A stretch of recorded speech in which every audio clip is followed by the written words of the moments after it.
you. Please be seated at the witness stand.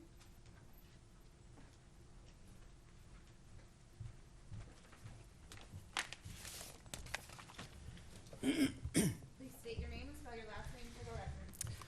Stephen Charles Campman, A-M-P. Good morning, sir. Hello. What you do for a living? Yes, I'm a medical doctor, a forensic pathologist, and I work as Chief Deputy Medical Examiner for San Diego County. Thank you. What are your duties as a medical examiner?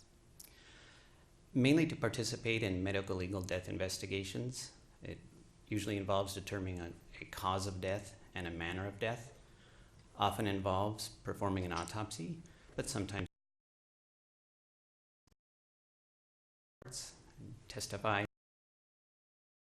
The main duties of a deputy medical examiner. And I think you indicated that you're a chief deputy medical examiner. Yes. What does that mean? I still get to do deputy medical examiner things, but I also have to supervise and evaluate people and represent the department at various functions. When did you become the chief deputy medical examiner?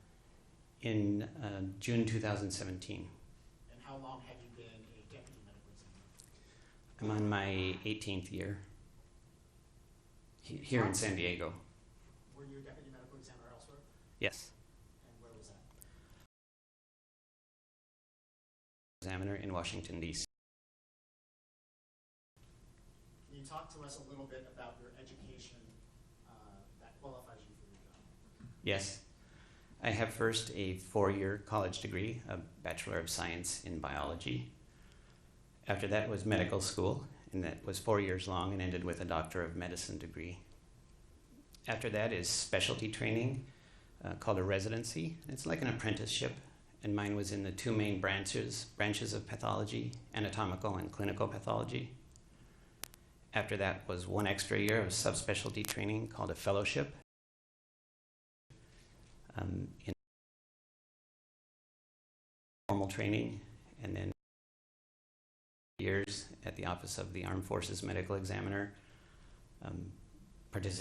Same thing, participating in medical legal death investigations, also research and consultation. And then I've been working here in San Diego for 18 years. You mentioned a couple different terms. Can you define for us what anatomical pathology is? Yes. Anatomical pathology, you can think of as any time something is taken off of someone or out of someone and sent to a doctor for diagnosis. That doctor would be an anatomical pathologist. So a skin biopsy or a pap smear or something taken out during surgery or an autopsy, those are all part of anatomical pathology. How about clinical pathology? Clinical pathology you can think of as all of the hospital laboratories like the blood bank, the toxicology lab, microbiology, chemistry. Those are all part of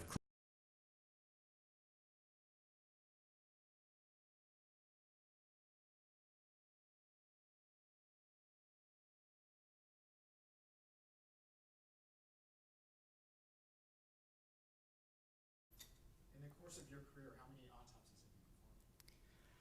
around 5,000. And how many times have you testified in court in your capacity as a medical examiner? I think just less than 300. Were you working as a medical examiner for the County of San Diego on April 28, 2019? Yes. And on that date, were you asked to perform an autopsy on the woman you were briefed on, identified as Lori Gilbert Kay? Yes. Were you briefed by San Diego Sheriff's Homicide regarding the circumstances surrounding her death before you started your autopsy? Yes. And were you shown surveillance video from the Habad of Poway before you performed the autopsy? I actually don't recall if it was before or after the autopsy, but I did see video. Yes. What was the first thing you did in connection with your autopsy of Ms. Kay? It was to make sure that the body that I was to autopsy is the right one. And did you do that in this case? Yes. And after that, what did you do? Began the examination. I had first, before even I saw her, x-rays were taken. I see first the body received in sealed in a body bag. The x-rays are taken with the body still sealed in there. I open the body bag and begin making observations. I look over the outside of the body a few times. Once just as the overall appearance of the person, sex, stature, things like that. Another time looking for medical devices and that kind of thing. Did you see evidence of medical intervention when you examined this case body? Yes. And can you generally talk about what it was that you saw? Yes.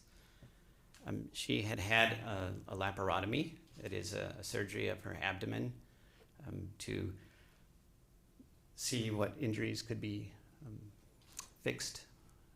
She had vascular access, so a catheter put into a vein at the top of her right thigh.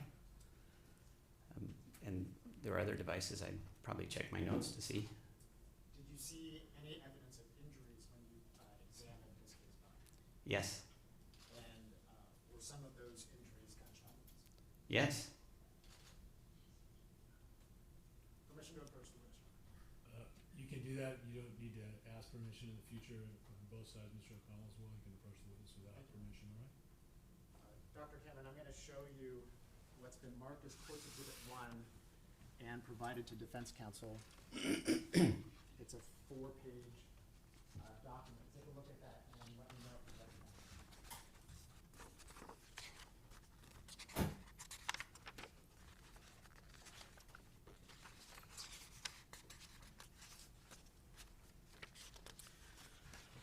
Yes, I recognize these. Pages 2 through 4, are those all photographs taken during the autopsy of this case? Yes. And do those photographs fairly and accurately depict the condition of this case body during your autopsy? Yes. I want to draw your attention first to page 2 of Courts Exhibit 1.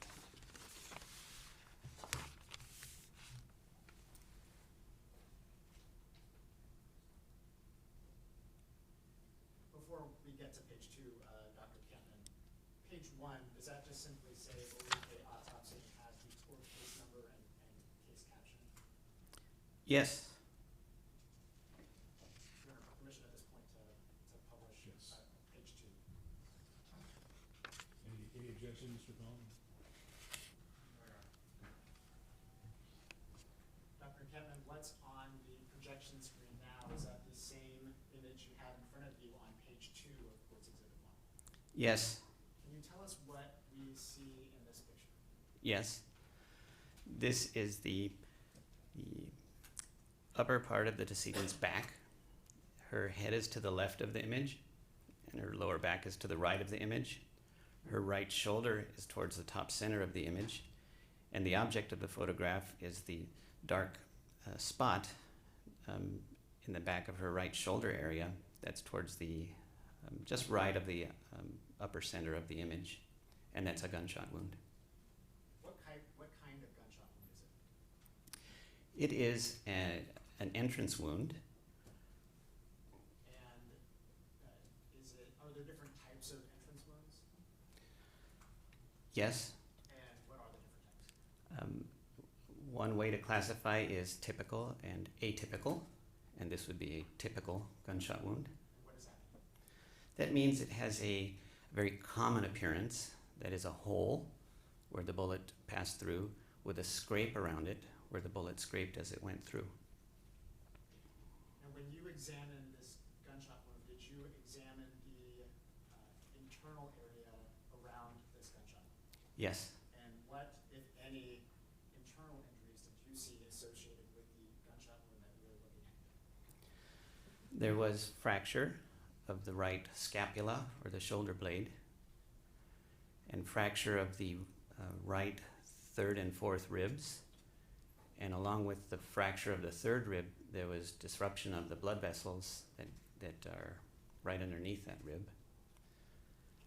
Bruising of the upper and lower lobes of the right lung. Fracture of the second and third thoracic vertebrae. So there are are 12 vertebrae that are in the chest and abdomen part of the torso, and so the second and third were fractured. Fracture of the left upper two ribs, not the first, so it was the second and third, and perforation of the upper lobe of the left lung, and then fractures of the third and fourth ribs on the side of the left chest. Were you able to see if there was an exit wound associated with this gunshot? I was. Associated with this wound? I was able to see, and there was not one. Okay, bad question, I apologize. When there is a entrance wound, but no exit wound associated with a gunshot wound, is that called anything specific? That's another way of classifying wounds, and that is called a penetrating injury. Can you tell us generally what the path of the bullet was for what we see in page 2 of Courts Exhibit 1? Yes. What I described before was basically the path.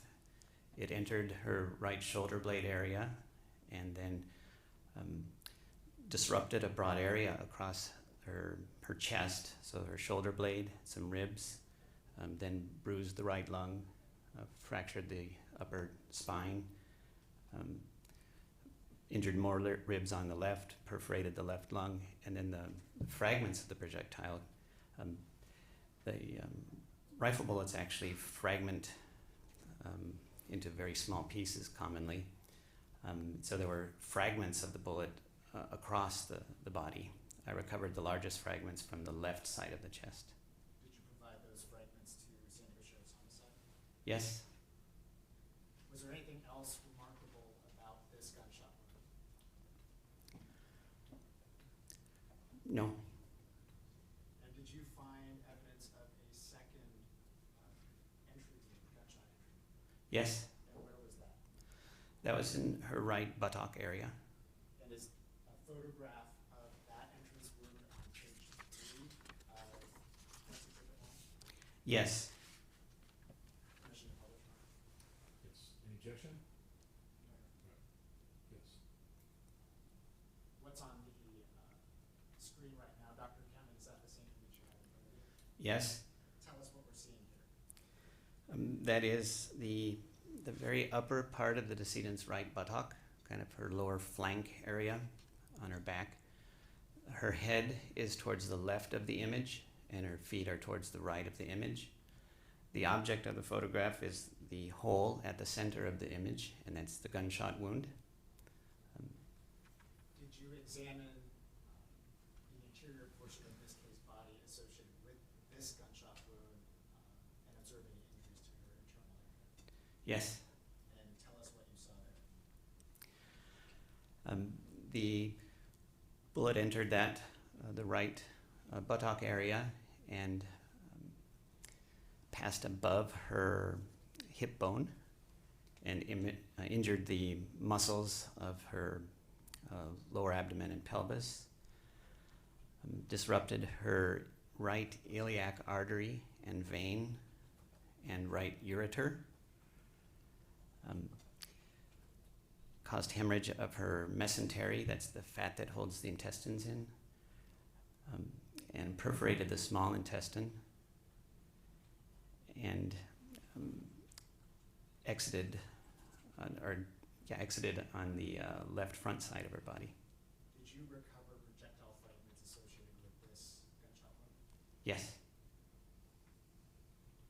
And generally speaking, what was the trajectory of this gunshot wound? That went from the right side of her body towards the left, and from the back towards the front.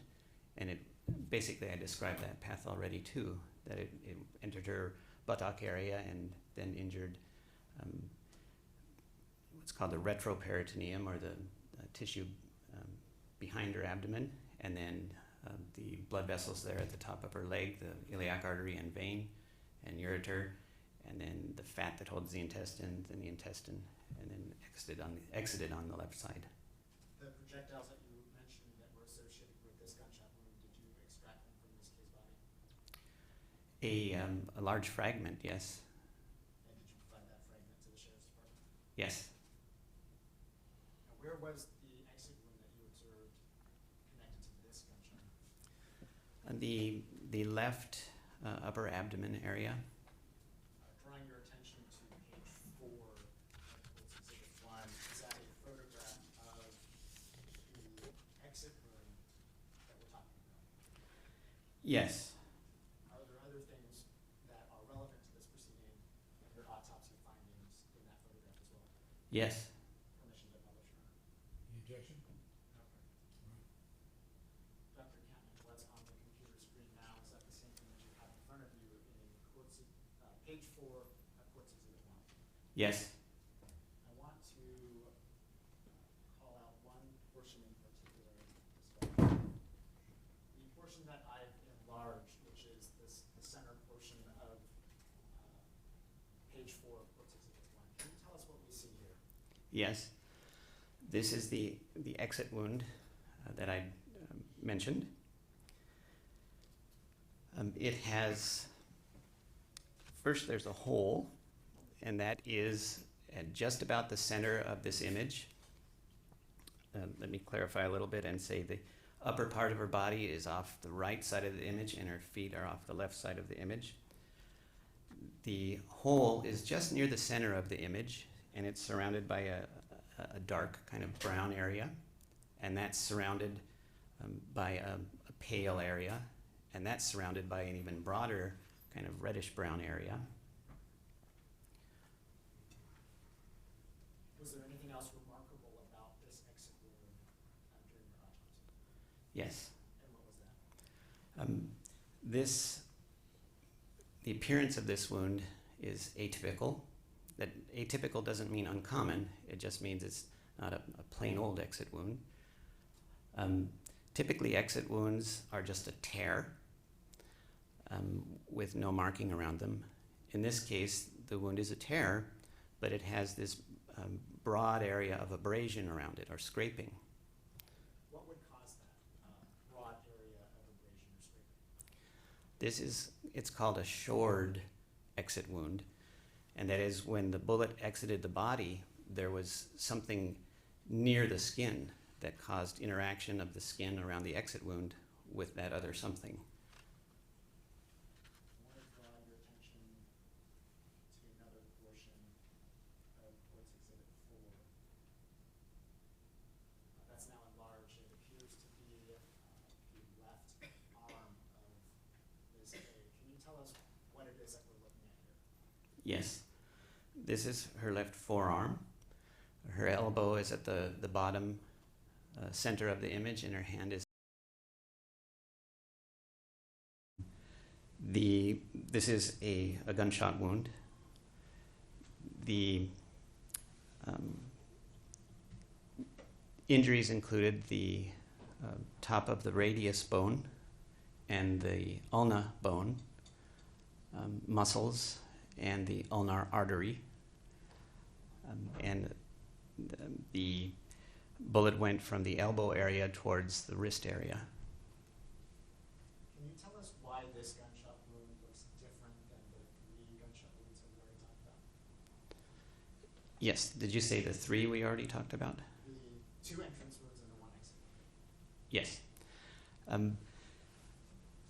This likely resulted from the same projectile that passed through the body, and the elbow was very likely next to that entrance wound, next to the exit wound on the left side of the upper abdomen. So the bullet had been deformed and fragmented before what left the body left.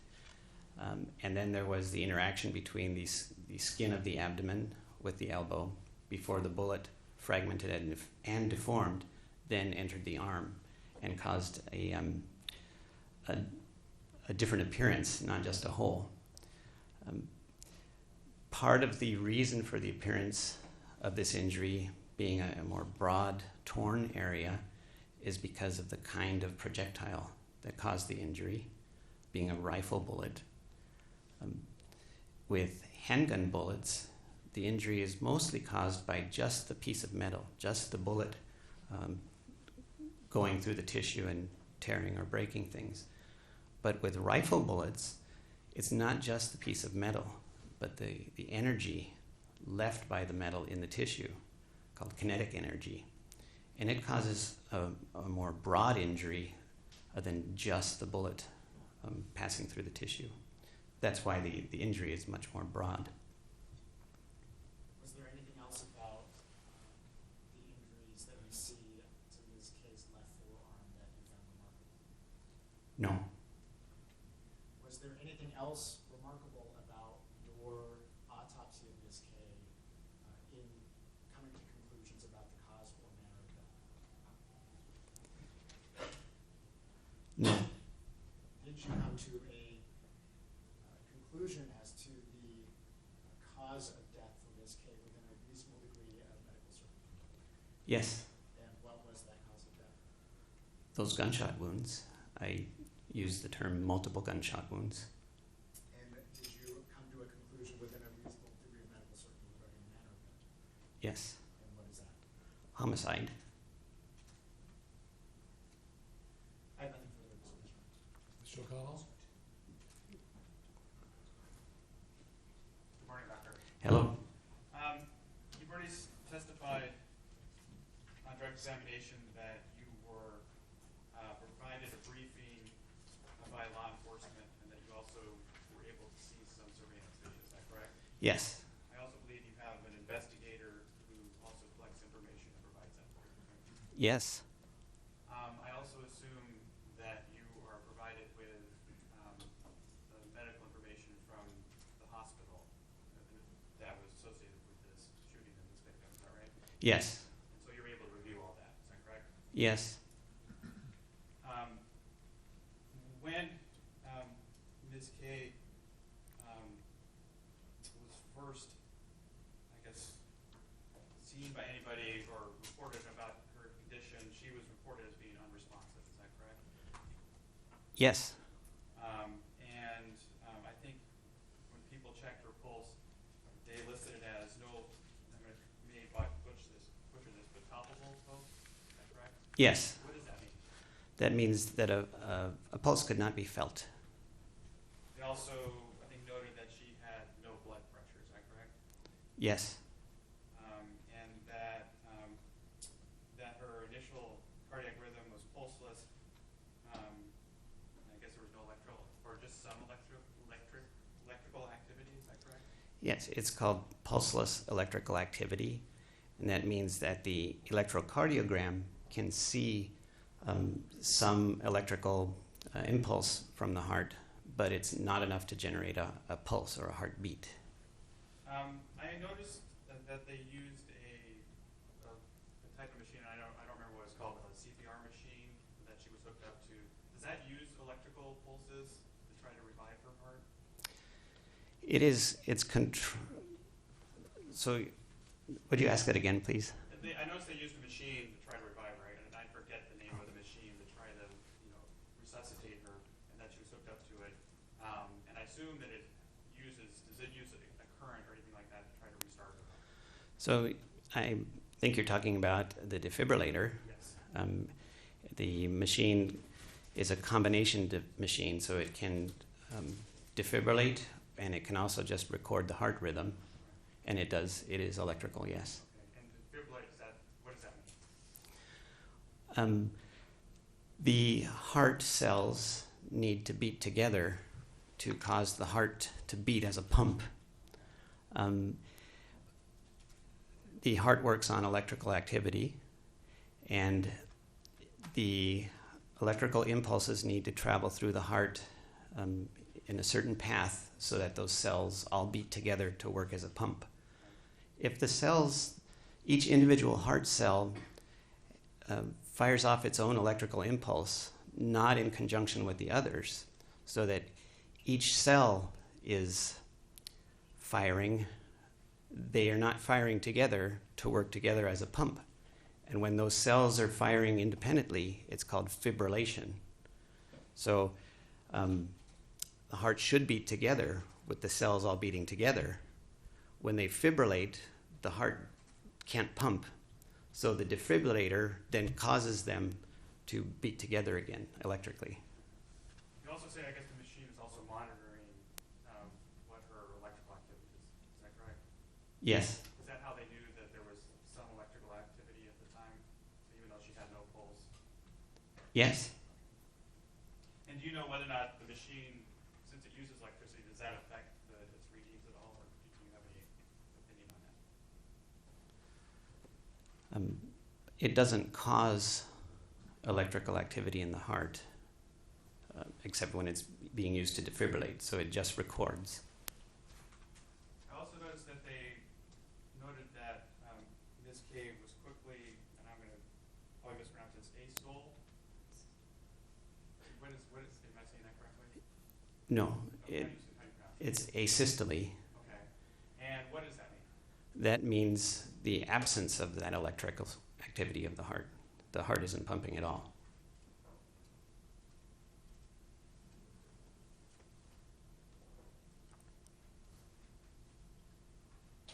So I take it at that point she was not conscious, is that correct? I believe that's true. She was not conscious. Would you say that she was still alive at that point? There are lots of definitions of death. One is absence of heartbeat and respiration, and by that definition, she would be dead. I guess if you take it, is there a possibility, for example, that if the wounds were as bad as they were and stuff like that, that she could be revived if she had no pulse? Is that right? It is possible to revive some people after they've had injuries, yes. What about, in your opinion, would Ms. Cave have been able to be revived? It's kind of a hard question to ask because I know that she wasn't. Right. I can't answer. Now, you notice that there was listed some gunshot wounds. There was at least 2 entrance wounds. Actually, I guess there would be 3 entrance wounds, and at least 1 exit wound. Is that right? Yes. But from what you can tell, it looks like there was only 2 bullets that caused all this damage. Is that correct? Yes.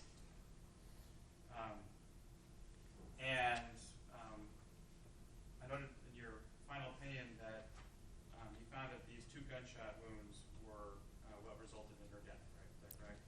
Yes. And you noted there was multiple gunshot wounds. Yes. Was 1 gunshot wound fatal and 1 not fatal, or were they both fatal? They were both fatal, but one was more rapidly fatal than the other.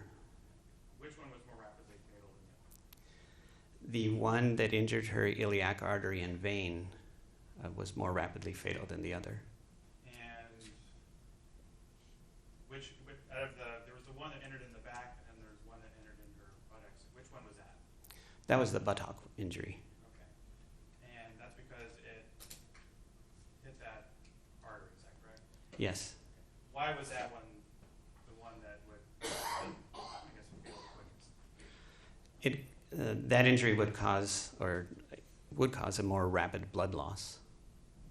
Do you have any opinion about how quickly somebody would die from that type of injury? Just a general answer. What's your general answer? Minutes. But the other gunshot wound would also be fatal as well, is that correct? Yes. Why would that other gunshot wound also be fatal? It also caused blood loss and allowed air into the chest where there shouldn't be, which would make the lungs not expand well, and that also can result in death.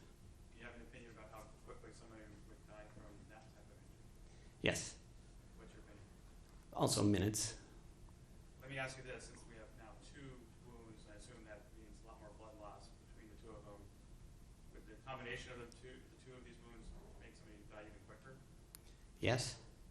Would the 2 combine together, what would be your opinion on how long? Also minutes.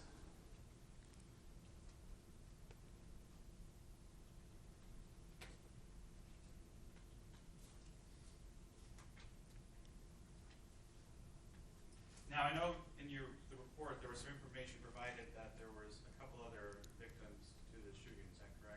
Yes.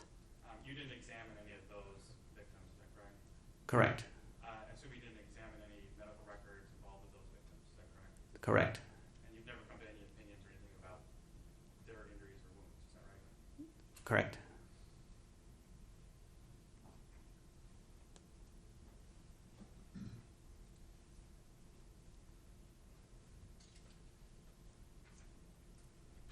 Just one moment.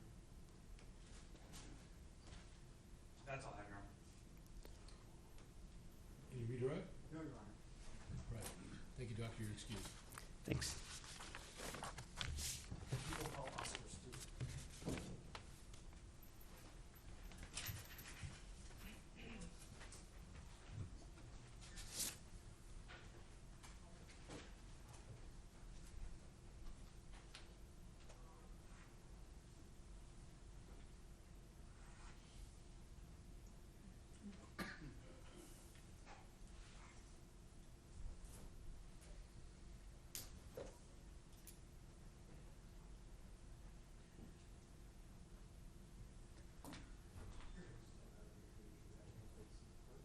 Do you solemnly state that the evidence you shall give in this matter shall be the truth, the whole truth, and nothing but the truth, so help you God? I do.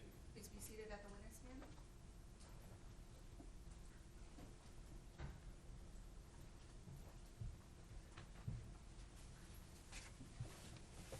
Please state your name and spell your last name for the record. Oscar Stewart, Stewart. Good morning, sir. Good morning. Can you tell us how old you I am 51 years old.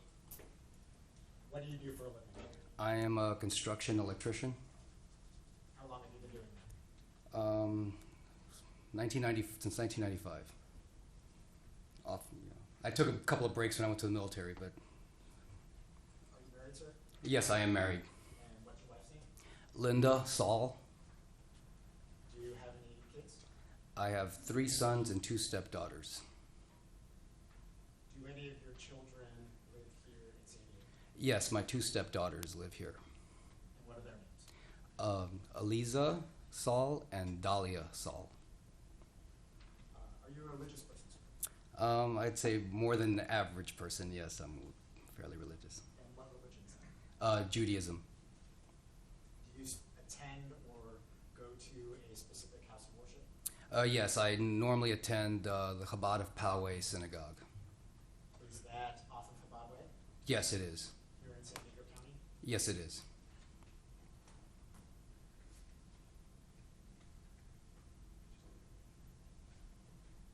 Mr. Stewart, I'm going to show you what's been marked as Court's Exhibit 2.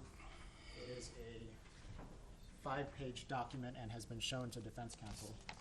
Take a look at that packet and let me know if you recognize it.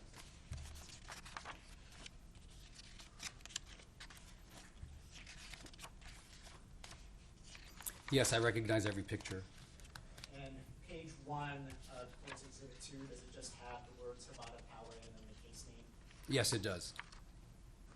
And drawing your attention to page 2, what is it that's in page 2? That is the entrance to the synagogue. Does that photograph and all the photographs on pages 2 through 5 fairly and accurately depict the Chabad of Poway? Yes, yes, they do. Permission to publish. Any objection? No objection. All right. Go ahead, Mr. Chairman. Mr. Stewart, what's on the computer screen now? Is that the same image you have in front of you on page 2 of Court's Exhibit 2? Yes, it is. Tell us what we're looking at. You're looking at the entrance to the synagogue. Are there multiple entrances to the synagogue? Yes, this would be the main entrance. How long have you been attending the Chabad of Poway? It's approximately a year now, but at the time about 6 months. And in your time attending the Chabad of Poway, are the doors that we see on page 2 of Court's Exhibit 2, are they normally closed? Yes, they're normally closed. Do you remember if they were open on April 27th, 2019? Yes, and they were open. In fact, if you see the potter to the right, the door at the extreme right was propped open by that potter. And just to make sure we're all talking about the same thing, you're referring to the potter that I'm... Yes, with the laser exactly. pointer, and that would be the potter to the right of the doors? Yes.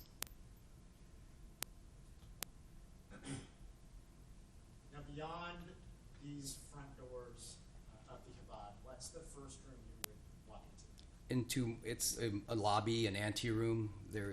You can go many directions from there. There's a circular room there. And the image, the photo that you have on Courts Exhibit 3, or page 3 of Courts Exhibit 2, rather, is that a photograph of the lobby? Yes, it is. What's on the computer screen now, is that the same image you have in front of you? Yes, it is. I want to talk to you a little bit about some of these doors that we see in this photograph, starting from the door on the right that looks like a double set of doors with the right door being open. Do you see that door? Yes, I do. And just so we're all talking about the same thing, I'm going to point at it with the laser pointer. These doors right here. Yes. What's beyond those doors? The social hall. And what occurs at the social hall? Light refreshments after the service. Occasionally there's classes given there. And when we have a big event, or they'd have the event there. At Yom Kippur and Rosh Hashanah service, which are probably the most popular services, they takes overflow because there's like an accordion door in between the sanctuary and the social hall, and that accordion door can be opened, and you have seating all the way back. And you mentioned the sanctuary. Is there a door to the sanctuary that you see on Courts Exhibit 2, page 3? Yes, it's the one to the extreme left. And is that the door that's open to the left of the image of the tree? Yes.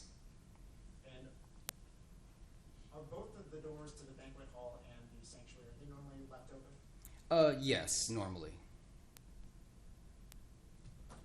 Now going to page 4 of Courts Exhibit 2, is what's on the screen now the same image you have in front of you? Yes, it is. The wooden structure that appears to be blocking the double set of doors, can you tell us what that is? That holds a prayer shawl. It holds prayer shawls. Those are called talisim, talit.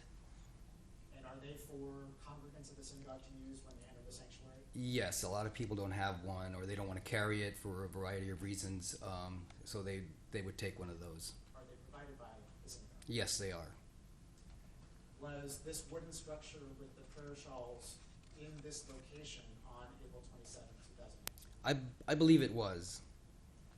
The double doors that's behind it, does that also go to the sanctuary? Yes. And then there also appears to be a small wooden podium with a sign on it to the right of the prayer shawls. What is that? That holds a kippah, a skull caps. They're in there so that when a man goes into the sanctuary, he can, if he doesn't wear one for whatever reason, he can grab one and put it on. Or if a guest comes, they can take one. And for the record, when the witness was describing the kippahs, he took his own off to indicate that he was wearing one. Yes.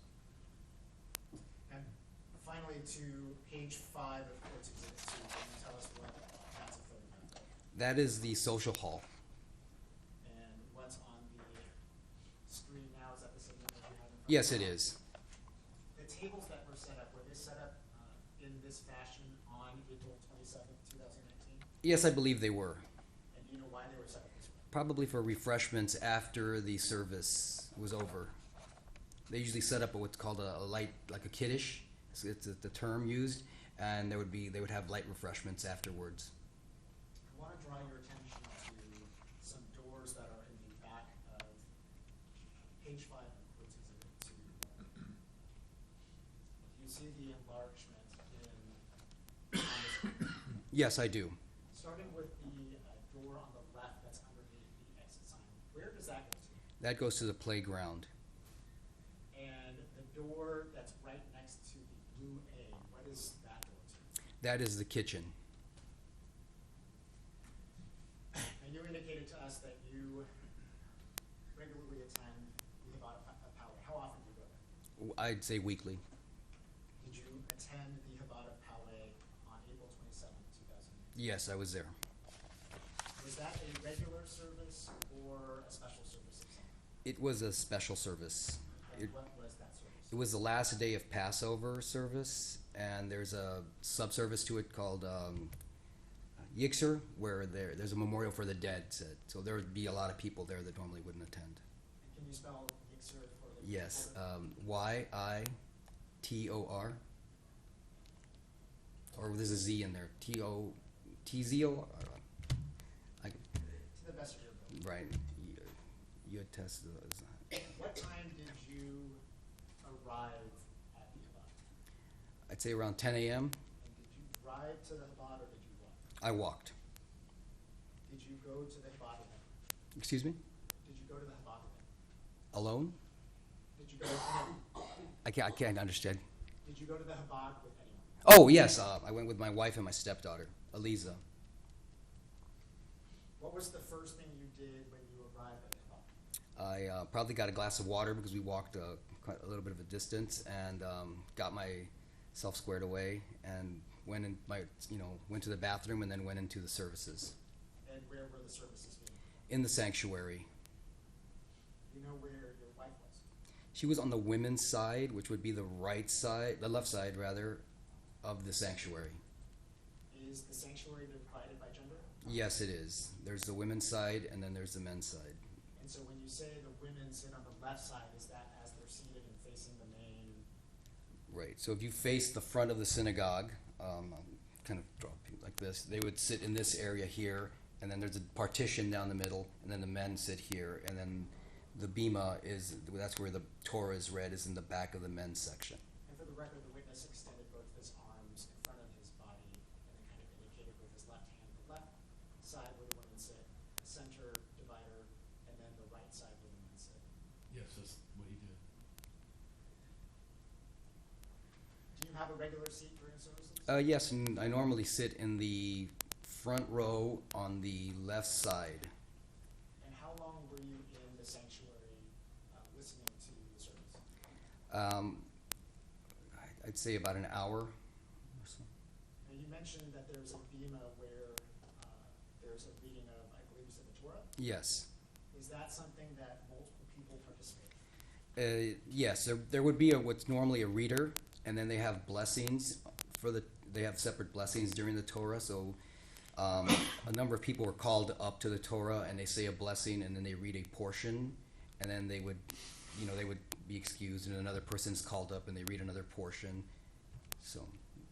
As you were sitting there listening to the reading of the Torah and the blessings, did you personally want to participate in those readings? No, for some reason I didn't want to be called up, and they normally do call me up. So, for some reason I can't explain, I didn't want to be called up. So I went to the back of the sanctuary, and I was standing by a column, just kind of like trying to be nondescript, hiding out. Did you ever go into the lobby after you entered the sanctuary? Yes, I did.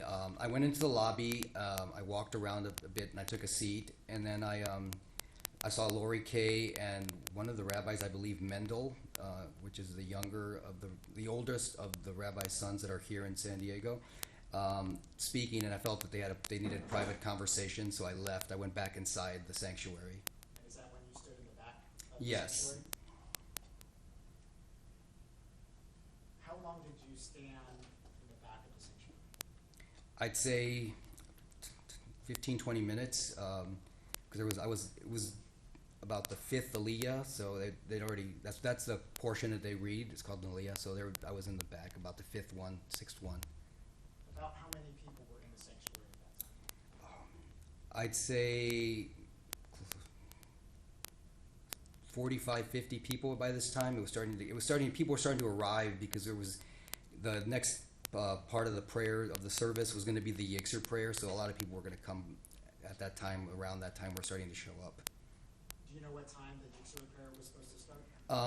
I can't remember off the top of my head. I'd say 11-ish. It would be right after the Torah reading, so 11:30, 12. I'm not exactly sure.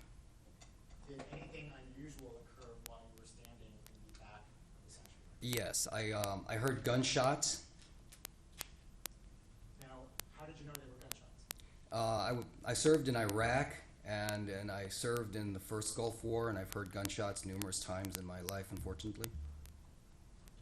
What was your initial reaction when you first heard the gunshots? To get away from the gunshots. Did you see how the other people in the sanctuary reacted to the gunshots? Yes, most people, the men were I saw the men as there was a barrier, so I only saw the men. They were trying to get out. Most of them were running towards the exit doors on the side. The sanctuary has numerous doors, and they were running towards there. People were falling over each other. People were, it looked like there was chaos. How about the women? I didn't see the women. Like I said, they were on the other side of the barrier, but I heard screaming from the women's side. People yelling, "Get down!" Now, you told us that you initially decided to Flee. run away. Yes, At some point in time, did you change your mind? yes, I did. And how quickly did you change your mind? I'd say I took maybe 3 or 4 steps, and I turned around and I went the other way. I went back towards the gunfire. Were you able to tell based on the sound where the gunfire was coming from? Yes, I could tell where the gunfire was coming from. And where was that? As I turned around, so I would be facing east, it was coming from my left. Would that be in the direction of the lobby? Yes, correct. Now, why did you decide to not flee? I don't know. Sense of duty. I really don't know why I did not flee. Maybe I saw the children in the playground. Maybe I thought about my wife. I really don't know why I didn't flee. At this point in time, how many gunshots have you heard? I'd say 8. When you turned around and decided to not flee, did you go somewhere? Yes, I went towards the lobby. And why did you do that? 'Cause that's where the gunfire was coming from. Did you walk or run towards the I lobby? ran towards the lobby. Did you say anything to the other people in the sanctuary as you were running to the lobby? Yes, I screamed, "Get down, get out of here." Did the members that were in the sanctuary follow your direction? The ones that I noticed, yes, they were trying to get out of there. Did you make it to the door between the sanctuary and the lobby? Yes, I did. And tell us what you saw at that point. I saw the defendant fire 2 rounds. I saw the muzzle flashes from the rifle. I want to stop you there for a second. Can you describe, to the best of your recollection, what that person looked like? He was about 5'10", 5'8", between 5'7" and 5'10", about 175 to 185 pounds, light complexion, dark hair, and he was wearing glasses. Now, you indicated that it was the defendant. Do you see the person doing the shooting in the body report today? Yes, he's sitting right there. And can you describe something that he is wearing? He's wearing a blue shirt with a white undershirt. The record reflected that witnesses identified the defendant. Thank you, Honor. Had you ever seen the defendant at the Chabad before April 27th? No, I'd never seen him before. When you first saw the defendant, what was he doing? He was shooting his rifle. And in what direction was he shooting? I'm not clear on that. I towards the hallway is what I remember. Would that be to his right? Yes, he was shooting towards his right. Did you see the defendant fire any shots when you were able to see? Yes, I saw two muzzle flashes, so that would indicate that he fired 2 shots. Do you have any recollection what direction he was shooting when you saw those 2 muzzle flashes? I don't remember exactly. I would say to his right, or would be, as I was facing him, it would be towards in front of me. He was firing in front of me. Did you see any person that he was firing? No, I didn't. I was paying attention to his rifle. I think that was instinctive. I was trying to maintain eye contact with where the rifle was, not necessarily what was going on around him. If I would may have reacted instinctively a different way if I had seen the rifle aim pointed up or lowered or whatever he would have done. I would have reacted instinctively to that. So I was focused on the rifle. You mentioned that you had served in the military and been stationed. Where have you been stationed? I've been stationed in numerous places, but I've served in combat, and I think that's what you're alluding to, in Ramadi and Fallujah and Habaniya in Iraq. And in the first Gulf War, I was in Bahrain, and then I went into Kuwait. During your service, did you become familiar with assault rifles, assault weapons? Oh, yes, I've shot at numerous times. Did you recognize the firearm the defendant had? Yes, he had an AR style rifle with no top carrier and he had rail on it, but there was nothing on the rails. What do you mean by a top carrier? So if you see a picture of an old AR-15 or an M16, it had what would look like a handle on top of it. It wasn't on there, and it wasn't on that. He had a flat top on the rifle. For the record, the witness maybe motioned his hands maybe 2.5 to 3 feet apart and then indicated by gripping the top where a handle would be. Yes, that's true. The record will so reflect.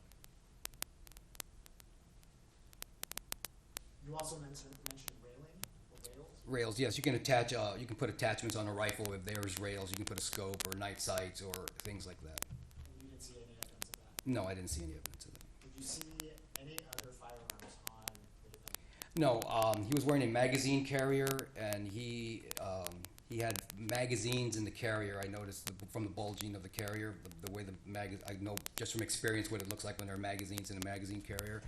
That's all I noticed. Now you mentioned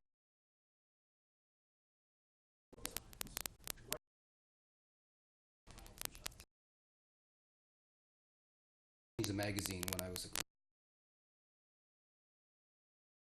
and what made you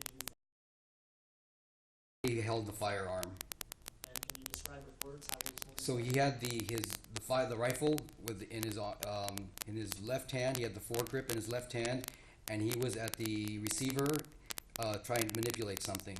I didn't see exactly what he was doing, but I'm assuming where the magazine release would be on the right side of the receiver, and he was trying to release the magazine. And for the record, the witness used his left hand to kind of indicate holding the bottom portion of an assault rifle and then mimic the replacement.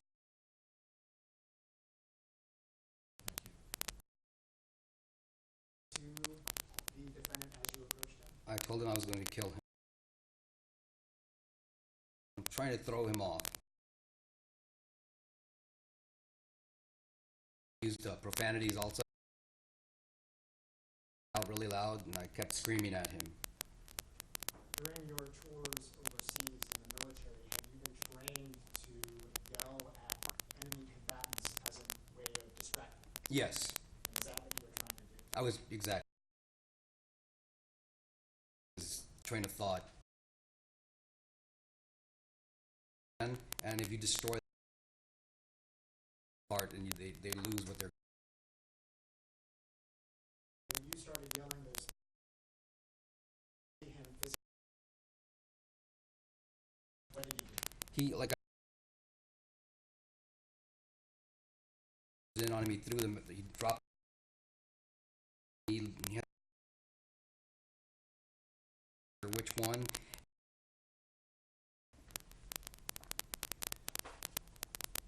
What did you do when the defendant started to flee? I chased after him Do that. because I wanted to maintain a pressure on him so he could not reload the rifle. He went to his vehicle. And where was his vehicle? His vehicle was parked on the street in front of the driveway of the church next door. Is that on Broadway? Yes. What did the defendant do when he got to his vehicle? He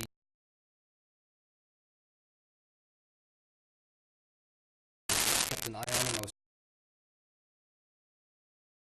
punched the side of the car. Someone said, "Fall back, I have a gun." So I fell back, and that's when Jonathan Morales came with his pistol. With the Morales. I believe so. No, I did not see. Jonathan Morales at the Poway before you chased after the defendant. Yes, I've seen him. I'd seen him many times. I didn't know that he was a Border Patrol agent, though. What happened after Jonathan Morales said, "I have a gun"? Jonathan Morales fired into the vehicle. And do you know how many times he fired? I heard 5 rounds.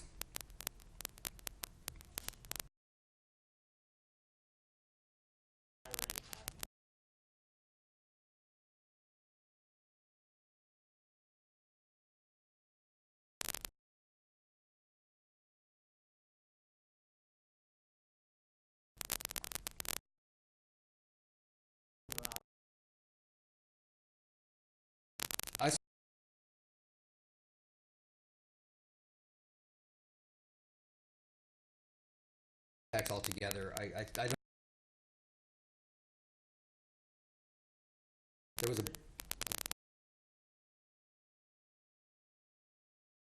on the car.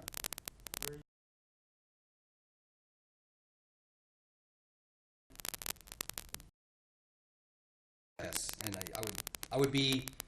So imagine if you were if the car was perpendicular to Jonathan Morales, I would be.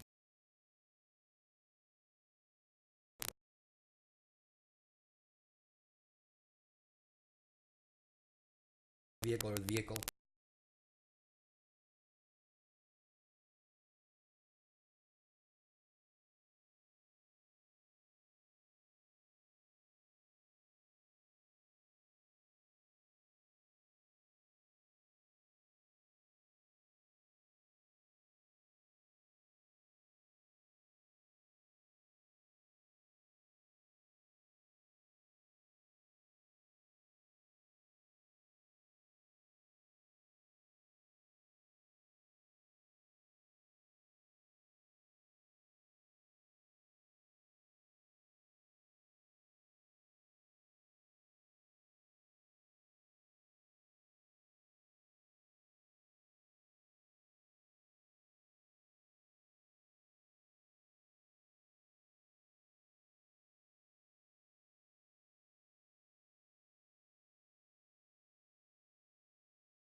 But I was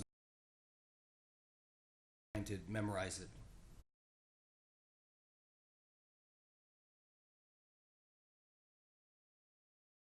And I yelled out the numbers that I had seen. There was someone there, and they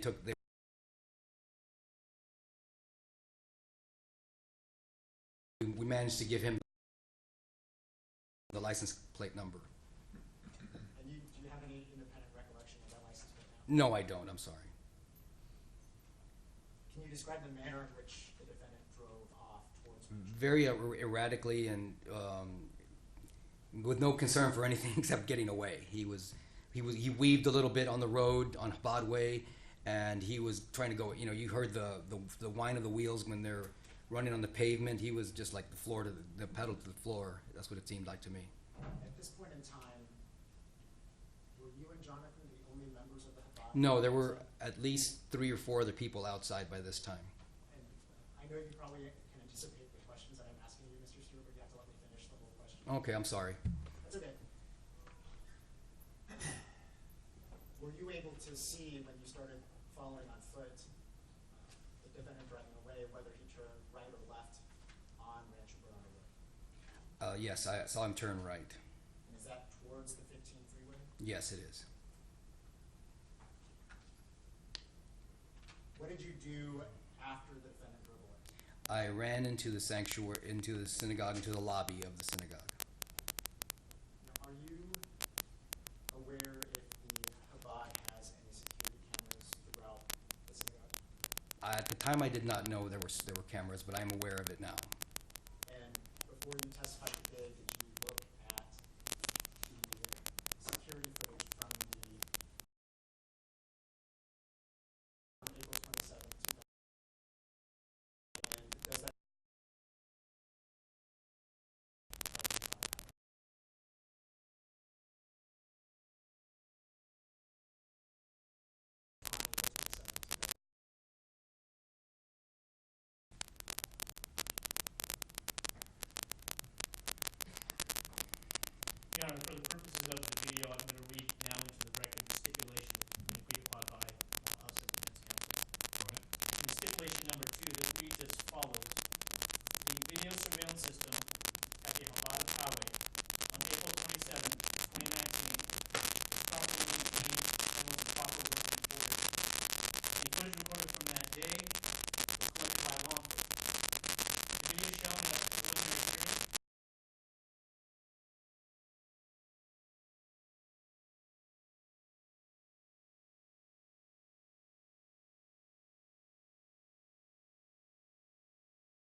we see on the top of the still shot now of Courts Exhibit 3, is that about right? Yes, that is. And the vehicle that just drove up on the upper left-hand corner of the screen, is that the Honda that you described? Yes, it is. What looks to be a gray area just behind that Honda, is that the driveway entrance to the parking lot of the church across the street? Yes, it is.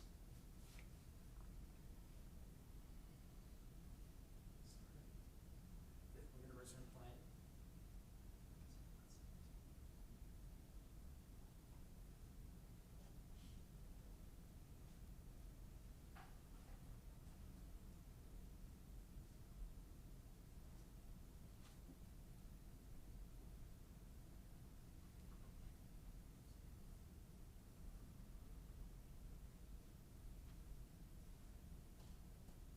Okay, we are paused at 1 minute and 17 seconds. The female that exited the front of the Havana, do you recognize who she is? Yes, I do. And who is that? That is my stepdaughter, Elisa. Did you know on April 27th that your daughter had exited the Havana? No, I didn't. And do you remember if she was in the sanctuary at the time of the shooting? I believe she was, and I think I saw her in the video when you played it. She was in the sanctuary. Does she normally participate in the services at the sanctuary? Yes. All right, we'll go ahead and resume the tape.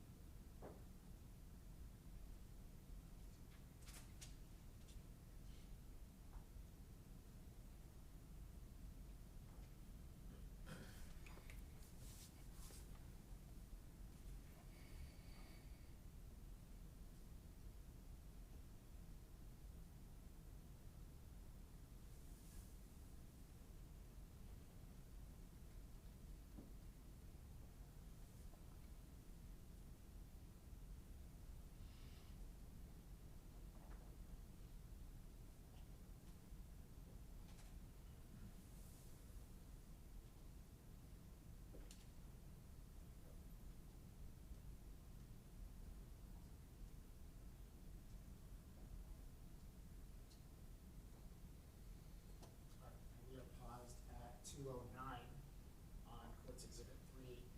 Is this a still shot of the lobby area? Yes, it is. And I noticed in this screenshot that there is a table set up in the lobby. Is that normally there during services? Yes, it is. That's where there was, like I told you, I got water from when I came from to the services. That's where the water is usually set up at. Who is it that's standing to the right of the table? That's Lori Kay. And the gentleman that is about to walk through the door, is that a door to the banquet hall? Or the- Yes, it is. And do you know who that person is? That that's is walking? Rabbi Goldstein, Israel Goldstein. Is there normally a greeter at the table in the lobby for services? No, there normally isn't. And I think when you mentioned before that the front door of the Chabad of Poway was propped open, can you see it propped open? Yes, I do. I see it propped open. We resume and stop it.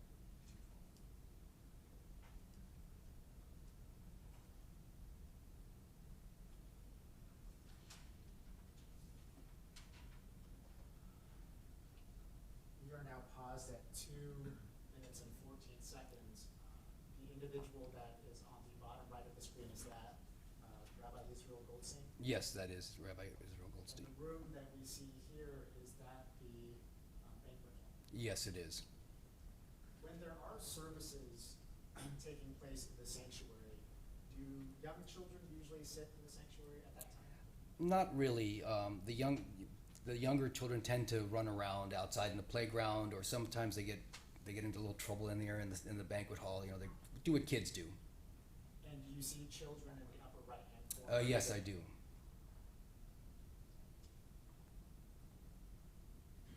Resume, and then pause at 2:17.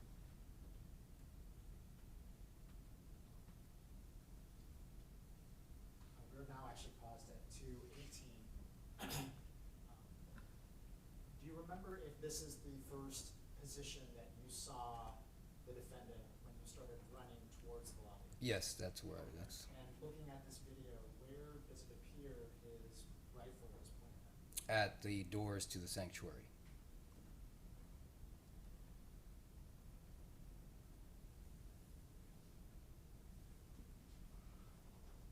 Why don't we resume and then pause?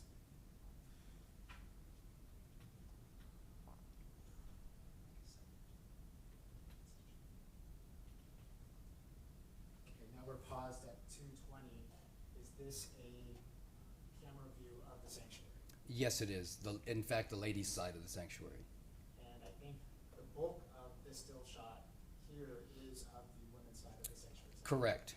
And it looks like there's a wooden and glass divider. Is that the barrier that you were talking about? Yes. Separates the men and the women? Yes, correct. Now, at the back of the sanctuary, can we see that in this still shot? No. Are there any tables or chairs or anything at the back of the sanctuary that would block your view of the lobby? No, not any tables would be at the extreme right of the sanctuary as you're facing the front. Is that known as the Israeli table? Basically, I think so. There's a lot of it. The Israeli guys sit back there and talk.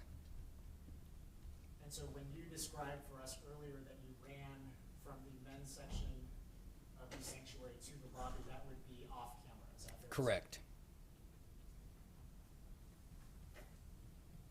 Why don't we resume the tape and pause it at 2:37?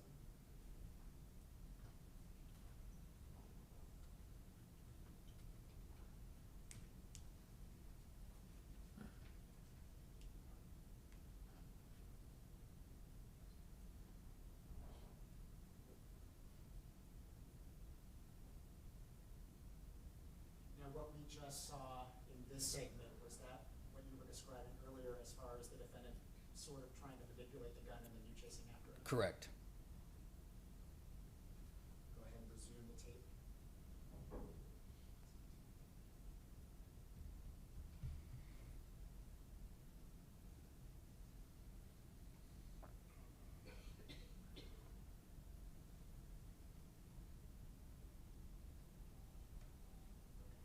The individual that appears to be coming from the right-hand side of the screen, we're paused at 2:53.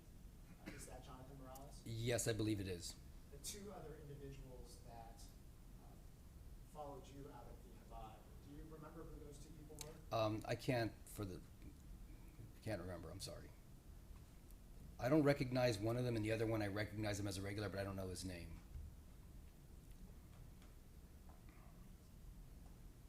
All right. Does the court want to take a mid-morning break? Yes, about right now. All right, we'll be in recess until 10:40.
Thank you, Your Honor.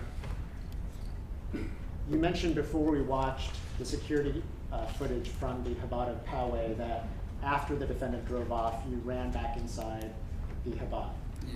Why did you do that? See if anyone, I could take care of anybody who had a casualty. Take care of casualties probably. And maybe looking for my wife. I don't know why. I can assume things.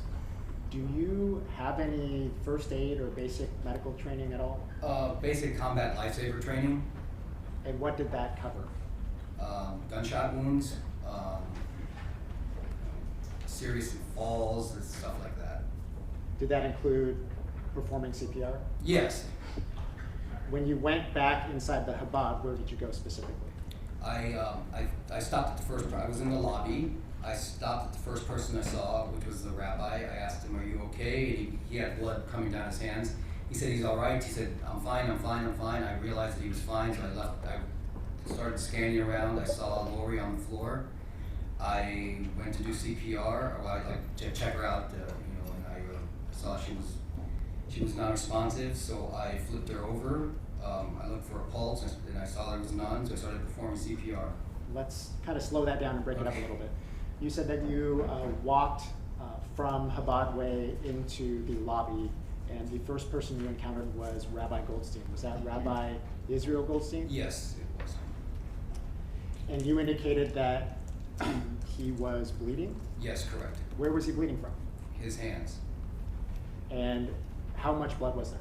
There wasn't very much blood. He had I believe a prayer shawl covering up his hand, so I didn't see profuse amounts of blood. Did you have a conversation with him at that point in time? I asked him if he was okay. He said, "Yes, I'm fine. Take care of whoever else is hurt." And so at that point, I turned away from him. And is that when you went into the lobby? I was still in the lobby. This was in the lobby. I'm sorry. You indicated that you saw Ms. K on the ground. Was that in the same location that we saw in the security footage? Yes, correct. She was, I'd say, in front of the doors. Had she moved at all based on what you saw in the video? No. Was there anyone around her rendering aid when you first re-entered the lobby and saw her on the ground? No. What did you do first? I flipped her over on her back to see if there was any injuries. When I flipped her over, I took her pulse. I saw there was no pulse. Did she respond in any way when you flipped her over from her? No, not at all. What did you do after you found that she had no pulse? I was going to start doing CPR. I got her head tilted. Did anyone from the synagogue assist you in performing CPR? Yes, at this point, a gentleman, a doctor, his name is Gil, I don't know his last name, I'm sorry. He came in and he helped me do the CPR. So what he did is he did the compressions and I did the breaths. How long did you and Dr. Gill perform CPR on Ms. K? I'd say, I couldn't tell you time, I can tell you series. I did about 4 series of breaths to his compressions before he couldn't do it anymore. So then I started doing both the compressions and the breaths. And I did about 2 sets of compressions and breaths when another gentleman, Dr. K, came and wanted to offer to take over the compressions. Okay, so let me just make sure we understand. You and Dr. Gill did 4 sets of compressions and breaths. Yes, correct. And then you did by yourself 2 sets of compressions and breaths. Correct. And at that point in time, Dr. K, is that Ms. K's husband? Yes, it is. Is his first name Howard? Howard K, yes. He came to assist you with CPR. Correct. When you were performing the initial 6 sets of compressions with Dr. Gill and then by yourself, did Ms. K revive or come No. to? Did you ever detect any sort of reaction from her? None at all. Did you notice whether she was bleeding while you were performing CPR? No, she wasn't bleeding. And what did that indicate to you? She was dead. When Dr. K first arrived at Ms. K's body to assist in the performing of CPR, was there any reaction from him that indicated to you that he recognized it was his wife? Initially, no. When at some point, I noticed an AED device on the wall. I told him, let me get the AED because she's not, let's see, that'll help us out. I jumped up, I ran and got the AED, and we tried to deploy it. The AED requires a pulse in order to activate, and he goes, I can't get a pulse with this, just go back to CPR, let me check and see if we have a pulse. And that's when he realized it was his wife. When he checked her pulse. The AED that you're talking about, is that a defibrillator? Yes. And when Dr. K checked Ms. K's pulse, did he react in any way? Yes, he let out like a groan and he fainted. What happened after Dr. K fainted? Almost simultaneously, the sheriff's deputies came in and they asked us if they could take over. And I said, and I had other things on my mind, so I said, yeah, absolutely. I got up and I went to look for my wife. Were you able to find her? Yes, I found her and my stepdaughter. Were you ever able to actually use the defibrillator on Ms. K? We applied the electrodes, but it wouldn't function because there was no pulse. I'm not an expert on defibrillators, but I'm assuming that it requires a pulse in order to stabilize the heart rhythm. While you were performing CPR on Ms. K and attempting to use the AED, did you see Jonathan Morales? Yes, he walked into the lobby. And what happened when you saw Mr. Morales? I told him to give me the pistol, so he gave me it was a revolver actually. I told him to give me the revolver. He gave it to me. I cleared the cylinder and I opened it up and laid it on the ground next to me, so it would be clearly visible for when law enforcement arrived. Why did you do that? More out of instinct. I wanted to make sure that weapon was neutralized and whoever came into the building would realize that it was neutralized. Now, I think you mentioned before that on April 27, 2019, you didn't know that Jonathan Morales was a Border Patrol agent? Is that correct? Exactly. I had no idea he was a law enforcement officer. How long did you remain at the synagogue? After all this was said and done, I was there approximately an hour and a half in the general area. We weren't allowed to leave. Did you speak to law enforcement officers that afternoon? Yes, I did.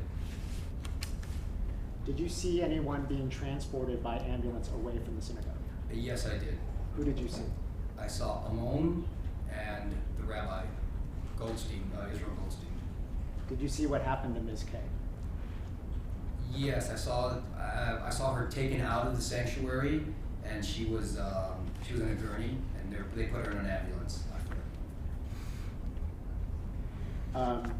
You, I think, then described 3 people that you saw being transported by ambulance away from the synagogue. Is that correct? Yes. Have you returned to the synagogue since April 27, 2019? Yes, multiple times. Have you seen Rabbi Israel Goldstein since the shooting? Yes, I've seen him numerous Have you times. seen his hands? Yes, I have seen him numerous times. And can you describe for us what his hands look like in the aftermath of the shooting? He had bandages on him for the majority of time until just recently, and he was missing a finger, and the other hand was bandaged. But they were actually both bandaged, but you could visibly see there was a finger missing on one of his hands. Was his arm in a cast and a sling for Yes, a period it of was. time? Roughly how long?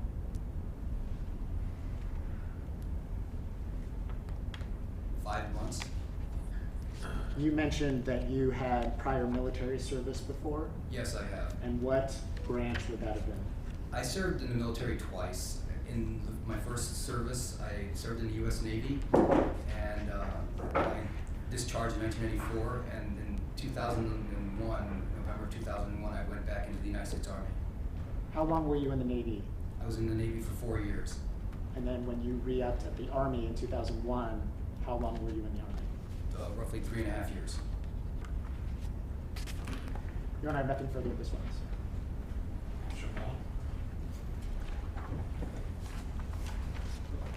Let's start there. You originally enlisted in the Navy, is that correct? That is correct. And what did you do for the Navy in It was a particular? bomb disposal. And it sounds like you were actually involved in the Gulf War back in. Yes, in the 91 war. So I served during that time period. Okay. And during that period of time, were you involved in any combat in the Gulf War? No, no combat. Not directly related to combat. No. Okay. So in that particular war, you didn't have any experience with shootings or being shot at or anything like that? Other than training, no. But then in 2001, I assume this was in response to the 9/11 incident. Yes, correct. You re-enlisted, is that correct? Correct. And this time you re-enlisted in the Army, is that right? Correct. And my understanding is I think you did bomb disposal again, is that correct? Basically, no. I did a variety of things. I did my civilian job more than anything. So I was an electrician, so they needed electrical work a lot. And you did, I think, several tours in Iraq, is that right? No, just one tour. I was there for 2 campaigns. Okay.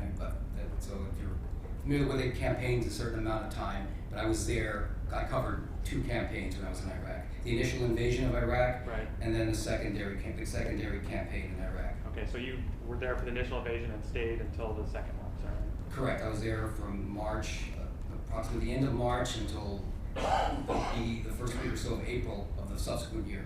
Okay. How long would that have been? Just I can't do the math in my head. A year and a week, a year and 2 weeks, 53 weeks, 54 weeks. And you mentioned, I think, on direct examination, several places that you were stationed at while you were in Iraq, is that right? Correct. And in that situation, did you experience combat? Yes, I was shot at numerous times. Okay. And returned fire, of course. Okay. Do you know how many times exactly? No. More than 10 or less than 10? Yes, more than 10. More than 50 or less than 50? Less than 50. How about 20? 20 sounds good. About in the area of 20 times? 20 sounds good. Okay. And in those situations, you have been shot at and fired back, is that right? Correct. And I take it you were with other people who were also firing guns and et cetera, is that right? Correct. And during that time, did you witness people getting shot and dealt with casualties? Yes, I've seen people killed, yes. Did you ever have to do medical intervention on any of the people while you were in Iraq? No. There was always corpsmen or medics available, and they usually were the first there, and my job was basically secure the area. Okay.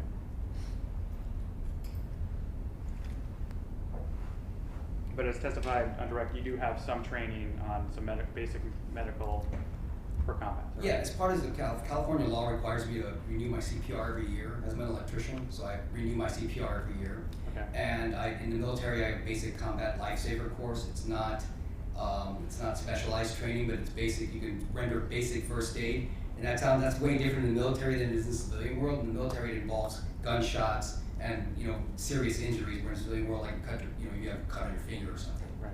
So you've had that training, and you also are a CPR. Right? Yes, I have CPR. That's correct. And you're trained and certified as a CPR. Yes, I am. And you were trained and certified back in when this incident took place. Yes, I have to do it every year.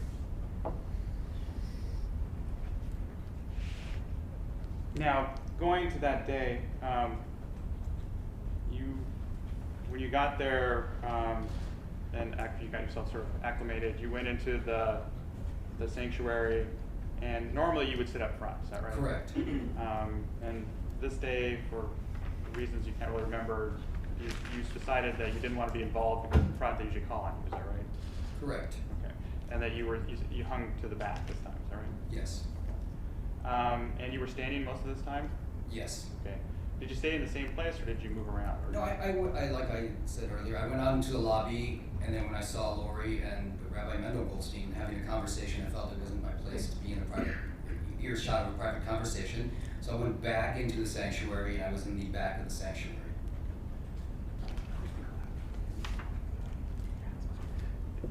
Your Honor, if I could have an exhibit marked. Right. Do you want me to use one of the? Well, we There's- don't have plaintiffs and defendants, so just use against the order. I'll do that. So I'll do next order exhibit number 4. I've shown.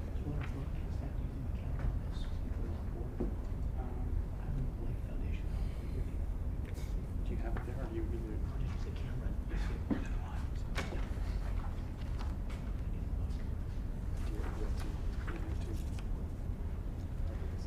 Yeah, there's the same. I don't know if there's features we can show that up there. Oh, why don't you show it this one? I'm gonna show this one. Yeah. I'm going to approach you with now what's towards exhibit number 4. And this is a diagram. Do you recognize what that's a diagram of? That is a diagram of the synagogue, yes. And so you're familiar with this diagram and what it shows? Yes, I am. Okay. And so can you point out to me where the sanctuary is?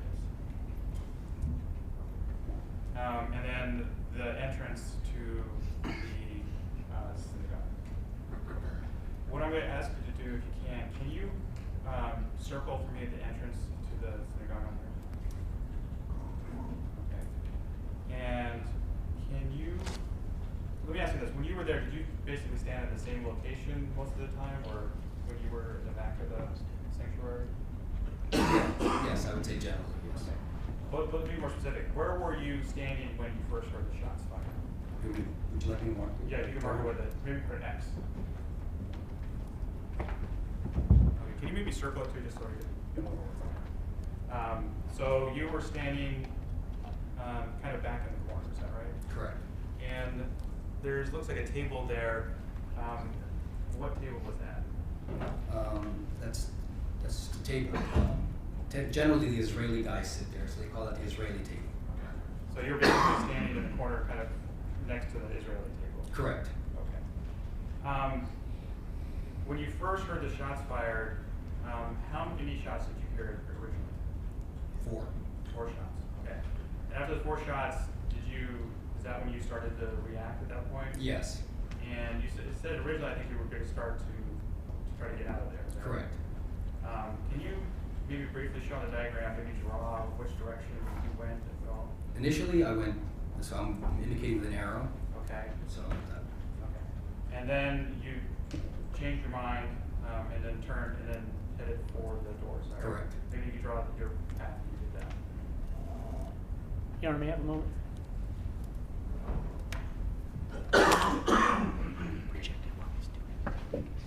Oh, you could do that? Yeah, let's try it.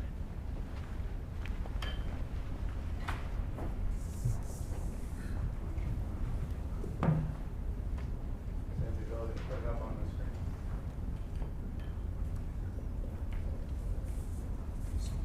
Backwards. okay.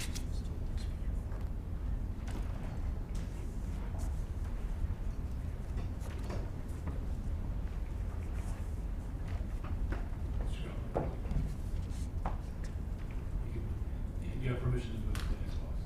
Thank you, Judge.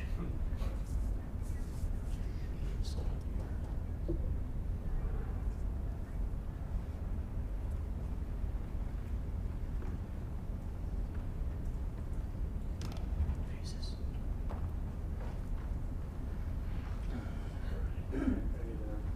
So just. Do I have to go to the dark section?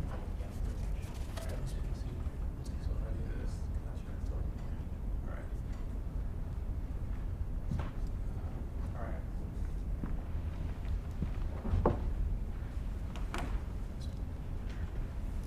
It's kind of hard to see that. You can zoom in if you need to. Can I zoom out? Yes, Just use my fingers? yes. Okay. Let's do that again. if you Sure, don't mind. please. Thank you. Apologize. Yeah, no worries. So originally I had you circle the entrance to well, first I had you point out where the sanctuary was. Can you Correct. maybe point to it again?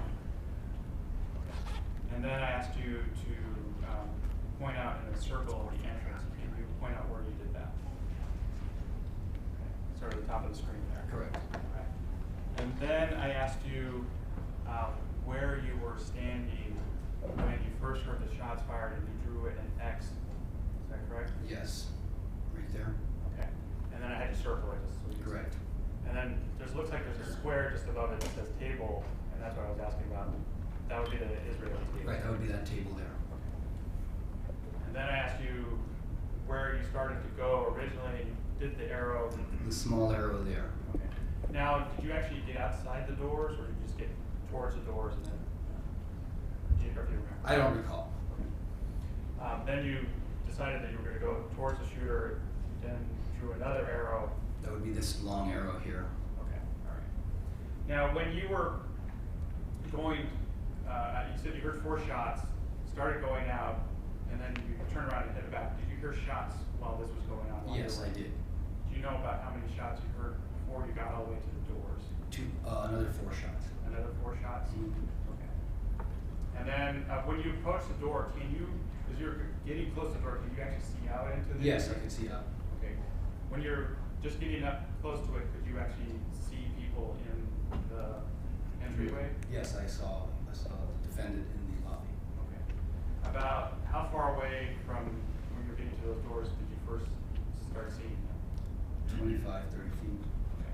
So as you're covering those last 25, 30 feet, you can see him, and that's when you can see him. You Fire. described firing. Yes. Okay. And you, at that point, said you were focused on the firearms. Correct. Okay. That would make That's the sense. most dangerous thing. Right. Okay.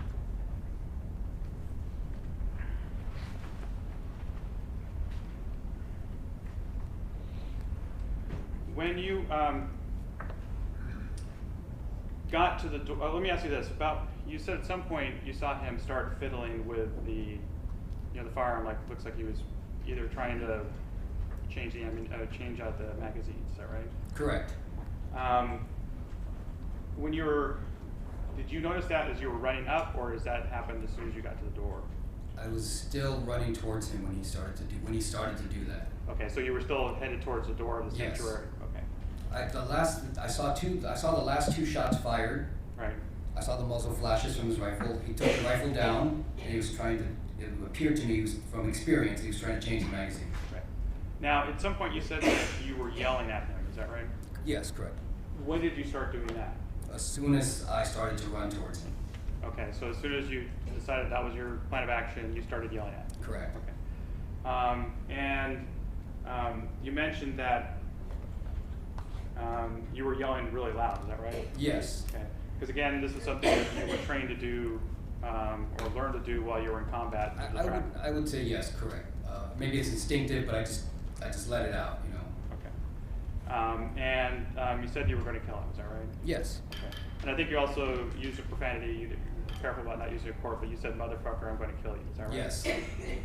Now, did you just say that one time, or did you say that multiple times as you ran up? I said it probably multiple times. Okay. I kept yelling the entire time I was going towards him. And you said it. You kind of see in the video at some point he stops, and you said that he had either a surprised or a confused look on his face. Is that right? Yes. I think you told law enforcement at the time that he seemed like he freaked out. Is that right? Yeah. Yes. I think you also described the weapon to law enforcement. I think you said it's got the flat top. It didn't have anything on it. Is that right? Yes. It didn't have any sights or anything, or scopes or anything like that. Do you remember telling law enforcement that seemed sort of odd to you? Yes, I did tell people that. Why did you think it was odd? I don't, because given general knowledge from friends of mine who own weapons, they usually do them up. They usually put sights on them and stuff like that. Do you remember telling law enforcement that you thought he probably didn't know what he was doing? Yes. And so at some point you said I think you also said that he dropped his weapon. To his side. Yes. Okay, but then I think he had a sling, so it didn't fall to the ground. Is that Right. Okay. And then he left the synagogue. Is that correct? Yes. Now, you heard the shots fired, and you were of course yelling when you went up. Did you hear him say anything? No. When he was leaving, did you hear him say anything as he fled down the path? No. Now, I noticed that you chased after him carefully down the stairs to make sure, as you said, to make sure he couldn't reload. Is that right? Right. Okay. And he got in the vehicle, and your goal at that point was you wanted to stop him and get him out of the car. Is that Right. Okay. and you were sort of interrupted from doing that because you heard somebody say, "Stand back, I have a gun," right? Correct. And so you did stand back and you saw patrol agent fire into the vehicle, is that correct? Correct. Do you remember, did you yell anything at that point? I yelled, "Get his license plate number." Did you mention something about shooting at the tires? Possibly, yeah, I probably did. Try to get him to stop from going someplace else, so I did probably say that. Because that was sort of your goal at that point. You wanted to stop him and detain him. Right, there's a church right next door, there's a grocery store with a lot of people down the street, so my thinking back on it, my subconscious mind probably told me, prevent this guy from going someplace else and doing something worse. And you said that you turned and then you said you sort of drove sort of erratically down the street. Correct. And then at that point you went back into the synagogue, is that correct? Yes. And again, you don't really remember exactly why you did that at this point, correct? No, I was probably looking for my wife more than that'd be the best assumption. And when you got in there, the first person I think you ran into, or you noticed Rabbi Goldstein, is that right? Correct. And you asked him if he was okay, and he said yes, and kind of told you to go see if there's other people who needed help, is that right? Yes. Okay. And that's when you saw Ms. Kate, is that correct? Correct. Okay. And she was lying on the floor, is that right? She was laying on her stomach on the floor. Okay. And you went over there. Did you check her pulse at that point? No. Okay. Did you turn her over and then check Yes. her? Okay. And you discovered that she had no pulse, is that right? Yes. I think at that point, I think you told law enforcement, I think you said today too, that your opinion was that she was dead at that point. I'm not a doctor or a physician. If it was just tonight, it was just my opinion. Okay. Because she wasn't responding, is that correct? So she was non-responsive, so I tried to do what I could to revive her. Okay. And so at that point, you started doing the CPR along with another congregant, is that right? Correct. And there was another doctor, and then he could only do it for so long, and then you took over, is that correct? Yes, he was an old retired. He's an older fellow, and he's retired, so he did the best he could. Right.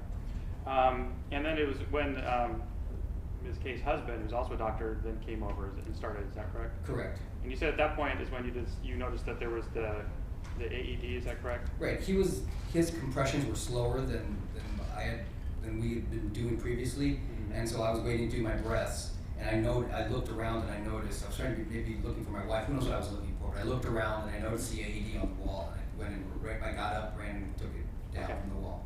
And you were trying to hook it up to her, and he was helping you with that. That's when he realized it was his wife, is that right? After, yes, because we'd already applied the electrodes, and it wouldn't do what it was supposed to do. So he was trying to say, let me see if I can get a pulse. We might have to go back to regular CPR. This thing may not be working. Right. And I'm like, okay. So that's when he went to get the pulse. He went to check for a pulse, and that's when he noticed it was his wife. And you continued to do the CPR after that, right? Until the law enforcement got It was almost simultaneous. When he let out a groan and he fainted, almost simultaneously the sheriff's deputies, the first two, came in the door and they said, "Can we do anything?" And I don't remember what I said, but I just got up and they started doing CPR, so they must have asked. Someone must have told them to do the CPR. So I got up immediately and they came and they started doing CPR.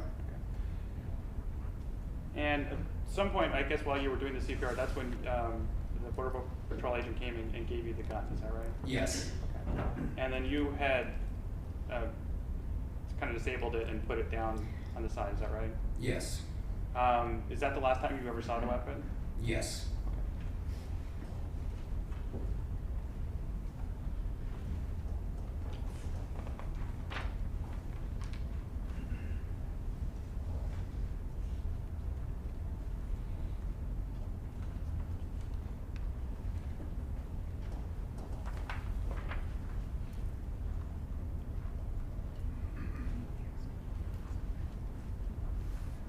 That's all I have here. Thank you. Anything further on behalf of the people? Just briefly, Eric.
Mr. Stewart, I want to talk a little bit about Courts Exhibit 4 that you referenced in the cross-examination. The sanctuary is in the bottom right-hand corner of Courts Exhibit 4, and it's marked sanctuary. Is that right? Yes, the bottom right corner would be the men's side of the sanctuary. And there looks like when you drew the path that you took when you decided to run to the lobby, that you headed towards the double doors that were blocked by the wooden structure holding the prayer shawl. Is that what you drew? I was just drawing the general direction that I went. I was focused on the individual when I was going that way. So. There appears to be on Courts Exhibit 4 another door that's immediately to the left of the double doors that had the wooden structure that was holding the prayer shawls. Is that the door that people use to go into the lobby to this sanctuary? No, those doors are normally not used. It's basically a space in between the social hall and the sanctuary, so they're not really accessible or for egress or entrance or anything. So, if there was a wooden structure that was holding the prayer shawls, blocking the double set of doors that we see here, which door did you use to enter the sanctuary? As we face the drawing, I would say the extreme right door. Let me see.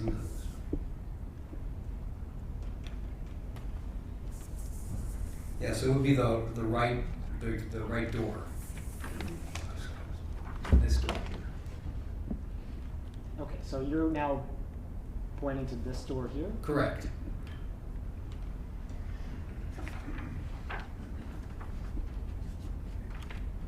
This is kind of a bad drawing. There's like a wall missing and some other stuff missing. I'm going to draw your attention back to page 4 of Courts Exhibit 2. And it is a photograph of the door to the sanctuary. Is that right? Correct. And in the middle of it, you see the wooden structure with the prayer shawls? Correct. And to the right of it is the holder for the kippahs, right? Correct. And to the right of that is a door. Correct. Is that the door to the sanctuary? No, that door is the door to the. Yes, that is the door to the sanctuary. Okay, so now going back to this diagram here, Courts Exhibit 4.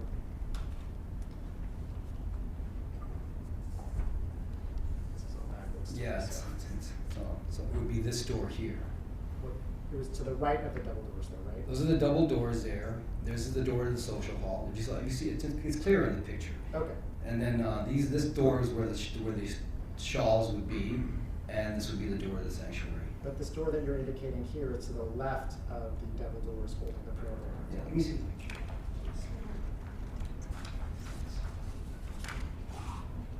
So yes, to the right, and then to the left. Right, that's straight. No, this is the door here, and then the sanctuary is not on here. The door to the social hall isn't on here. Yeah, so there's a door to the right of these two doors. Right, so it would be this door here, and then this line here is not, it shouldn't be there. This line should be moved further this way. Okay, and that's what I wanted to get at. So this diagram doesn't actually. No, not at all. Now that I see it, I have a pen. You don't mind my artistic. So this wall here should be moved over to here. And so there's another door that's not shown that would be here, and this would go into the social hall, and this would be the door that I saw right here. It would be this door here that I went, and so since this wall is over here, I came this way. Okay, so now I want to describe for the record everything that you did with what looks like a green pen? Yes. Okay, so for the wall that's right behind the Israeli table, you shifted that to the right. Correct. And then you drew a circle and an arrow pointing to the door that would have led you into the sanctuary from the lobby. Correct. Then you also added to the right of that another door that would have entered the banquet hall. Correct. Okay.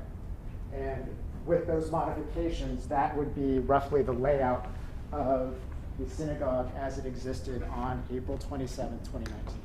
Yes. Now, when you ran towards the lobby then, you would have ran towards the door that you indicated with the circle and the arrow to it. Is that correct? Yes. Was there anything obstructing your view as you ran from the sanctuary towards that door? No. Nothing further on. Mr. O'Connell? No further questions. Mr. Stewart, you're excused. Thank you.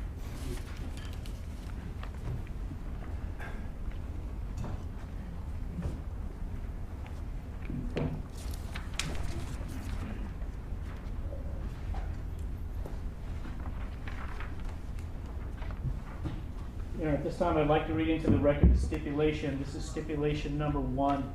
That's been again agreed upon by myself and defense counsel, and is stipulated for the purposes of the preliminary hearing and any motions arising therefrom. Number 1, if called as a witness, the dispatcher from the California Highway Patrol will testify he received a 911 call from a person identifying himself as John Ernest on April 27, 2019, at approximately 11:27 hours. The 911 call introduced at the preliminary hearing is a fair and accurate recording of that conversation, which is properly recorded on the CHP 911 system.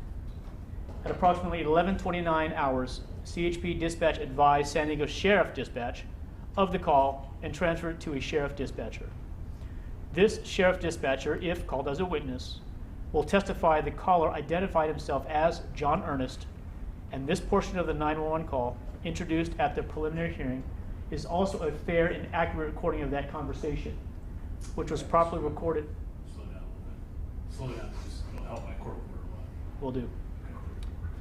Which was also properly recorded on the sheriff's 911 system.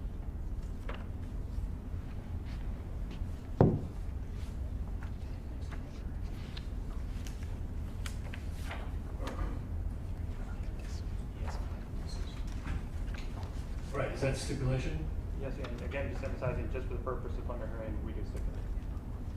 I think he said that when he made the stipulation.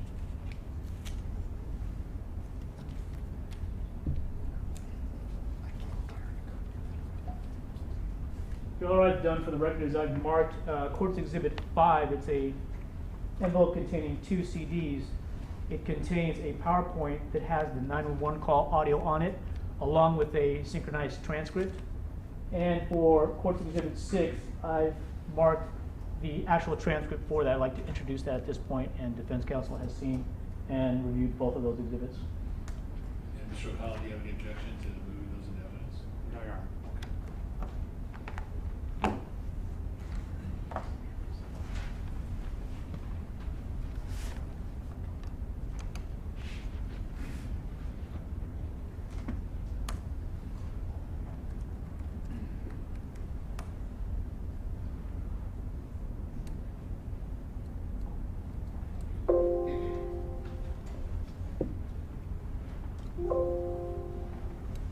At this point, I'd like to play what is contained in Courts Exhibit 5.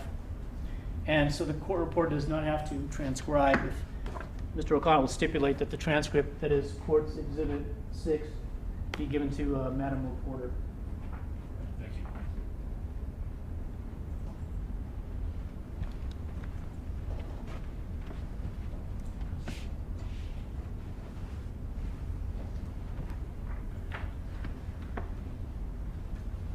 Autopsy, what are you reporting? Hello, 911.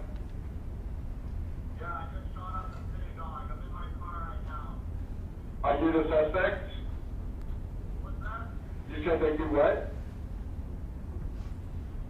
I just showed up in synagogue. I'm defending my country. I'm in my car. You can come get me. I will not shoot you. Where are you at? Rancho Bernardo. I'm in Bernardo Center Drive right now. I'm still driving right now. Okay, well, you want to pull over? Sure. Where are you pulling over at?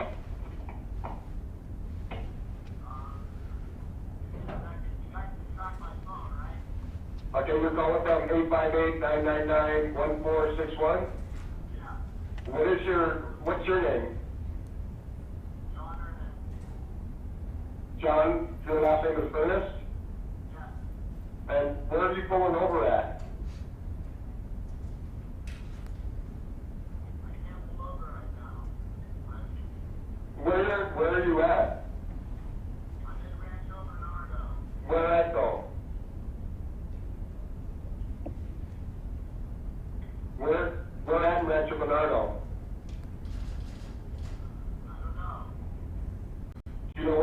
John? No. What kind of car are you in? Honda Civic. He's not What color Honda Civic are you in? gray. Do you still have weapons on you? They're in my car, but I won't use them. I'll get out of my car when I get to you guys. I'm talking to you guys right now. Hold on. I'll pull over.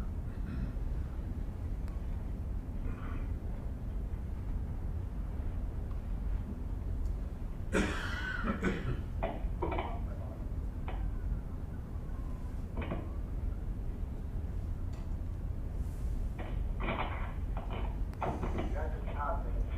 Okay. Hey. Somebody followed my log. You know, sir, so sick. I got a fire on that in. They just passed me different way on Civic. Shit happened. Not fire. Hello, John? Yeah. Okay, hold on one moment.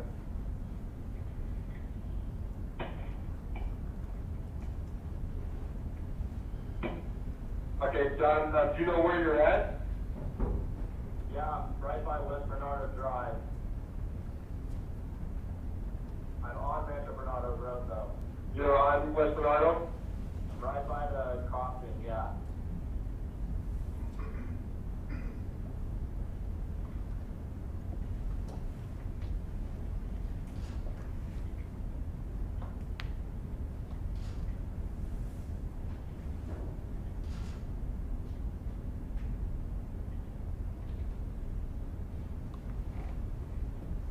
And what kind of weapons do you have on you, John? I have an AR-15, Smith & Wesson, MP-15. It's right in the passenger side. When I see you guys, I'm going to get out of my car. I have a vest on right now. It has ammunition. It has nothing else. My weapon will be leaving inside the car. And what kind of vest do you have on?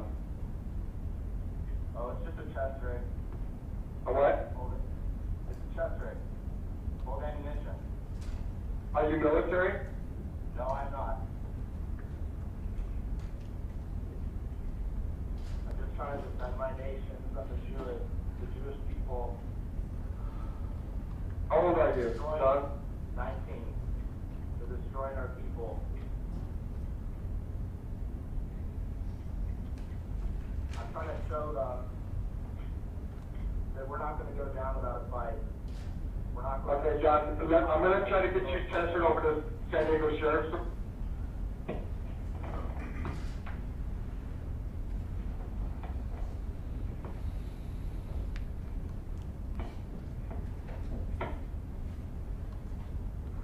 John, do you see any buildings around you? Yeah. What do you see? Gas station, 7-Eleven.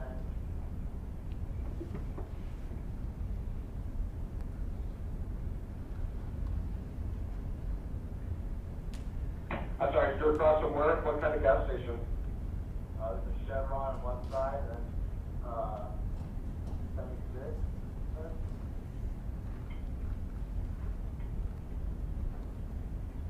And you said that there's a 7-Eleven nearby? Yeah. Man, you guys take a long ass time.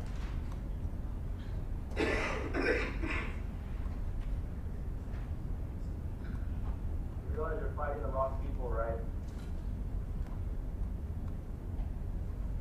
You're serving a government that's going to kill all of you. Okay, John, stay on the line. What I'm going to do is I'm going to try to get you transferred over to the Sheriff's Department, okay? Hold on one moment for me, okay?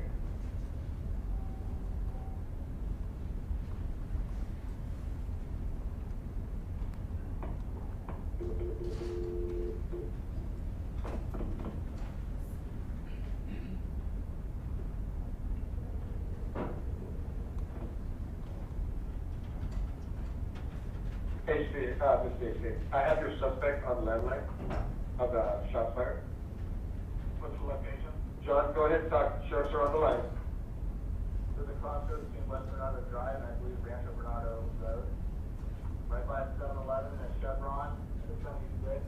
Yeah, 911. Sheriff, the CHP, your suspect is on the line. Go ahead. Sheriff's Department? Yeah. What's your name? John Ernest. What's going on? I'm defending my nation against the Jewish people who are trying to destroy all white people. Where are you right now? At the intersection of West Bernardo Drive and Rancho Bernardo Road. West Bernardo and what? I believe it's Rancho Bernardo Road. I can't see so. So you're at Bernardo and Rancho Bernardo? No, I'm at the intersection of West Bernardo Drive and Rancho Bernardo Road. I believe it's Rancho Bernardo Road, but I can't see it. It's on the side. Are you in a vehicle? Yes, I am. What kind of car are you in? Do I not have the ability? What kind of vehicle are you in? What kind of vehicle are you in? Honda Civic, 2012, gray. What weapons do you have? AR-15, Smith & Wesson, MC 15, 42. With the passenger seat, I'm not going to use it.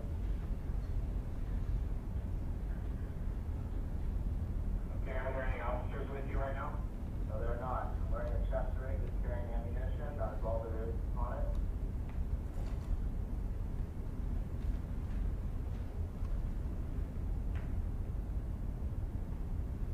Okay, are you stopped or moving? I'm stopped. Been here for a long ass time. And you're inside the vehicle right now? Yes, I am. Are you at the intersection or are you in a driveway somewhere or? I'm on the side of the road. Yeah, I'm pretty much as close as business you're next to. The 76 gas station. And also a Phil's barbecue. And what clothing are you wearing? Wearing black long pants, brown shirt, chest ring, wear glasses.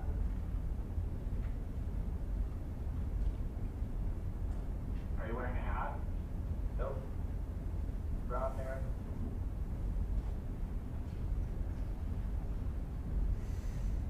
Okay, and I want to make sure that you're stopped there, right? Yes. Jesus Christ, you guys suck at your job. So what happened? I opened fire at a synagogue. I think I killed some people. Another man returned fire with a pistol. Struck out though, didn't hit me at all. Went back in my car, drove away. Are you injured? I don't think so.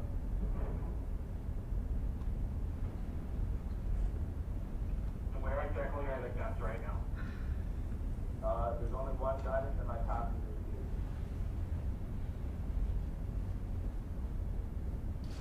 Is the gun loaded right now? I believe not. Do you have extra ammo for that gun? I do. It's on my chest right now. Once I see you guys, I'm going to get out of my car. I will have the chest rig on with the ammo, but the gun will be left inside the car.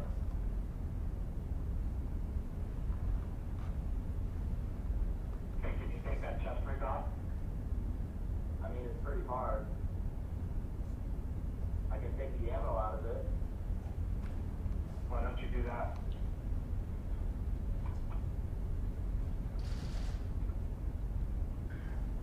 What's your first name again? John. Last name? Ernest. D.A. What's your birthday? June 8th, 1999. Anybody else in the car with you? Nope, just me.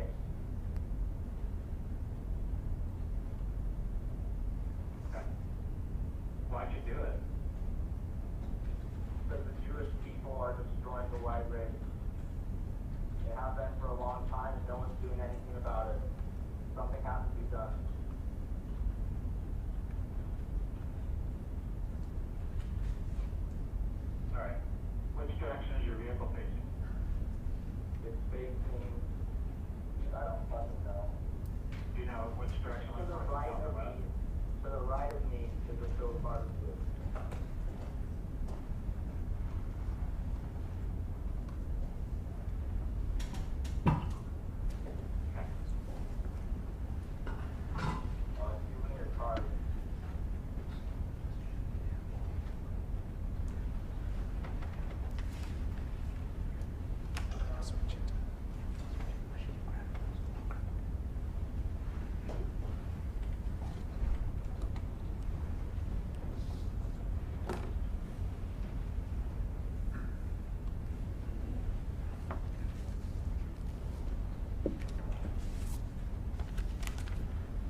completes the call, Your Honor.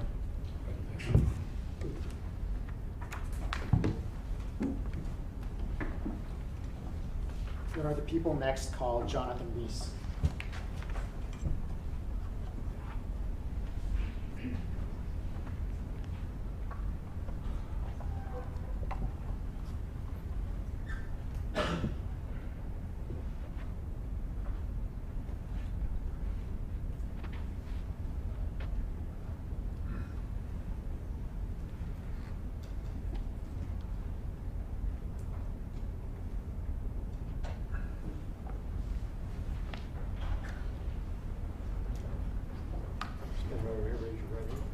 Do you solemnly state that the evidence you shall give in this matter shall be the truth, the whole truth, and nothing but the truth, so help you God? Yes, I do.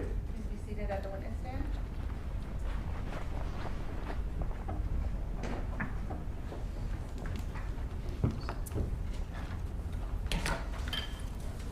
Please state your name and spell your last name for the record. Jonathan Weiss, W-I-E-S-E. Good morning, sir. Morning. Can you please tell the court what you do for a living? I'm a police officer with the City of San Diego How long have you been a police officer? for 20 years. Do you have a specific assignment right now? I'm assigned to the K-9 unit. Were you working on April 27th, 2019? Yes, I was. And at about 11:24 a.m., where were you? And that time I was in about the Mission Valley area around the I-15 and Friars Road. Were you in a marked patrol vehicle? Yes, I was. And was your K-9 with you? Yes, he was. Anyone else? No. At that time, did you receive any dispatch calls concerning a possible shooting near Poway? Yes, I did. What happened after you received that initial call? The initial call came in as what's an 11-6. It's radio code for someone heard shots being fired in the area of Rancho Bernardo. We get a lot of those. So at first, it was kind of an unfounded call. But in my vehicle, I scanned multiple radios, and I was able to hear on Poway Sheriff Dispatch that they were also getting shots fired calls. So I knew that this was probably a legitimate call. So it wasn't until you heard the Poway Sheriff's relay information that there was a shooting that you decided to respond? Correct. And when you decided to respond, did you activate your lights and sirens? Yes, I did. How long did it take you to get there? So from 15 to Friars, going northbound, there was no traffic. I was doing about 130 miles an hour, so it took me just under 10 minutes to get to Rancho Bernardo. Were you receiving updates from dispatch as you were driving to the Rancho Bernardo Poway area? Yes, I was. And what updates did you receive? So my car, I was able to lock onto Poway Sheriff's, Oceanside, and San Diego CHP, and then our Northeastern Dispatch, and trying to get whatever information I could to where the shooter was. And that was my main focus, was to locate the shooter. Were you assigned that task, or was that something you decided to do on your own? That is a task that the K-9 officers are tasked with, is to go after the suspect. While you were driving to the Rancho Bernardo area, did you receive a specific location where the suspect might be? The first area I heard was the area of West Bernardo Drive, which is west of the I-15 in Rancho Bernardo. That was the initial location. And the second location I got was near Phil's Barbecue on Rancho Bernardo Road. Did you drive to the Phil's Barbecue on West Bernardo Road? Yes, I did. And tell us what you saw when you arrived at that location. When I exited Rancho Bernardo Road from the 15 north, turned west, went under the 15, and as you kind of come over a small hillside, I noticed there was a vehicle stopped in the far right lane in traffic, which seemed odd to me. What kind of vehicle was it that you saw? It was a gray sedan. Were you able to see through the windows if there were any occupants inside this sedan? No, I wasn't. What did you do when you saw the sedan kind of blocking the traffic? I still wasn't sure who or what the sedan's involvement was, or where the shooter might be, or if they were even in the area. So I stopped about 25 feet short of the sedan to kind of take in the whole scene. And what did you see when you stopped 25 feet behind? I saw the driver's door open. I could see a white male look back at me, and I noticed he was wearing a black glove on his left hand as he was holding the door open. Did you give any directions to that person who had opened the driver's side door over your PA system? Yes, I did. And what instructions did you give that person? I believe I ordered them to show me their hands or raise their hands. Did that person do that? Not immediately, no. What happened after you gave that command? The driver's door opened and the driver of that sedan stepped out. Do you see the person who stepped out of that sedan here in court today? Yes, I do. Can you please identify for the record where that person is seated and something that they are wearing? He is seated at the defense table wearing the blue jumpsuit with the white undershirt.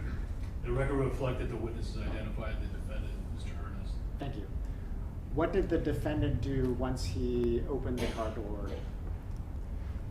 He stood up out of the car and faced me. And what happened after he got out of the car and faced you? I was getting out of my car, and then I began to approach him, giving him orders. What orders did you give him? I yelled at him to get on the ground. Did the defendant do that? Yes, he did. Had you pulled out any firearms or any weapons when you started approaching the defendant? Yes, I pulled out my handgun. What happened after that? He went down into kind of a kneeling, almost like hips up, hands down in front of him position.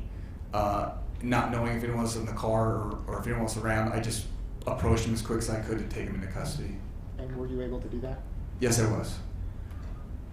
When you were dealing with the defendant, did you see anyone else inside the car? No, as I approached, I cleared the vehicle to make sure there wasn't anyone else inside, and I didn't see any persons inside, no. Did you handcuff the defendant? Yes, I did. And while you were handcuffing him, did he make any spontaneous statements to you? Immediately on the ground, when I was handcuffing, he didn't make any statements. Then I stood him up because I still wasn't sure if there was anyone else around. His first statement was, "How's your day going?" After the defendant said that, did you respond? Yeah, I told him it was going pretty shitty. What, if anything, did the defendant say after that? He asked me, or he made a statement of, "But you're seeing action," or "I thought you wanted to see action." When you stood the defendant up, did you then pat him down? Yes, I did. And did you find anything? He was wearing like a green tactical load-bearing ammunition vest that was empty, and then I believe he had his wallet in his, I think it was his left pocket, but nothing else on him. While you were patting down the defendant, did he make any spontaneous statements to you then? Yeah, he started to say something similar to, "Do you know what the Jews have done to our race?" or something similar to that nature. After you stood the defendant up and he made that statement, did other law enforcement officers start converging at the scene? Yeah, it took a couple minutes for the first officer to get there, but yeah, they did show up within a couple minutes. After other officers arrived, did you look inside the sedan to see if there was anything of value or of note inside the car? Yeah, the driver's door was still open, so I looked inside, obviously, to check for any other persons. Then I also popped the trunk to make sure there was no one inside the trunk. So I was doing what's called a safety sweep of the vehicle for other subjects. And were there any other subjects inside the car? No, there weren't. When you were doing this safety sweep, did you notice anything in the front passenger seat of the sedan? Yes, I did. And what did you see? There was an AR-15 style rifle. There were several loaded 30-round AR-15 magazines. There was what looked like a ballistic style helmet with a GoPro attached to the front. I could also see his cell phone was sitting on the center console plugged in, and it looked like it had some sort of map feature up on it.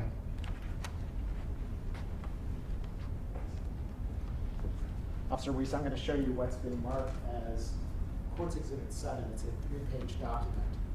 Take a look at that and let me know if you recognize it.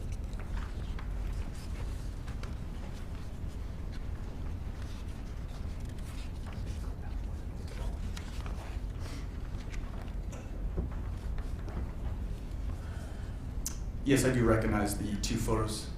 Okay, and page 1 of Courts Exhibit 7, that's just a cover sheet that says earnest arrest and it has the case information, is that correct?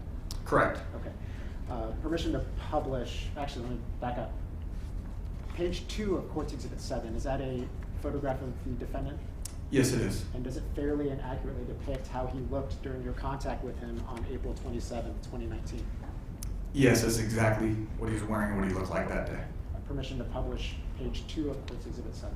Any objection? No objection. All right. What's on the screen now, Officer Reese, is that the same image that you have in front of you on page 2 of Court 7? Yes, it is. Now, the vest that you had talked about, is that the green vest that's over the defendant's brown shirt? Yes. And did you actually pat down the vest to see if there was anything inside it? Yes, it did. And was there anything found in it? No. Drawing your attention to Courts Exhibit 7, page 3, is that a photograph of the items that you saw on the front passenger seat of the sedan? Yes, it is. And does that fairly and accurately depict the items that you saw on April 27, 2019? Yes, it does. Permission to publish, Member. Any objection? No objection. Did you move any of these objects around at all when you were doing your safety sweep? No, I did not. So all the items that you see in this picture are in their original position. Is that correct? Correct. Your Honor, I have nothing else. Mr. O'Connell?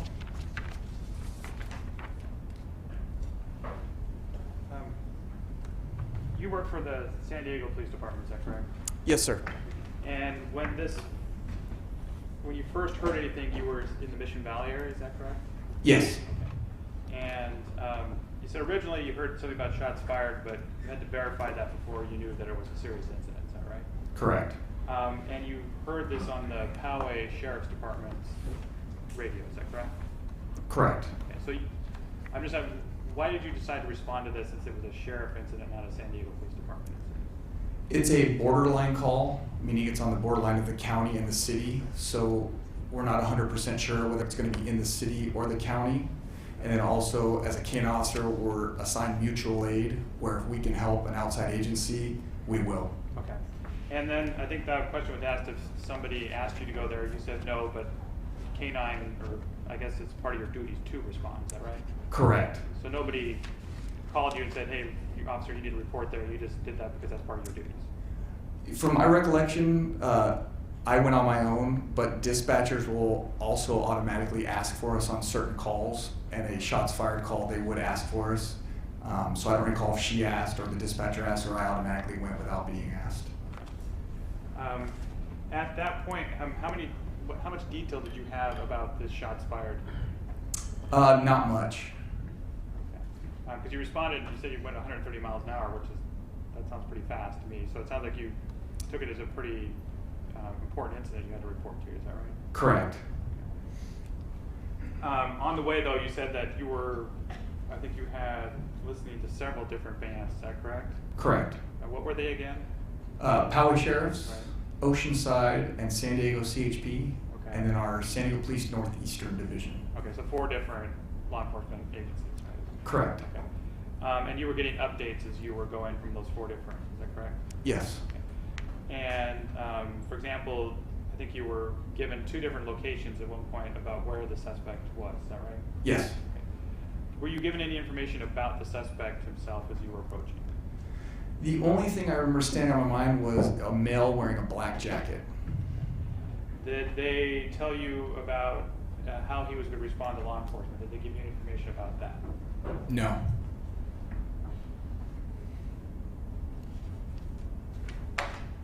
And at that point, did they tell you, was it just a one person, or did they let you know there possibility they didn't know? They didn't know. So when you got to the area where the Phil's barbecue, that's the first thing you noticed, of course, was the car sort of parked in the wrong location. Is that right? Correct.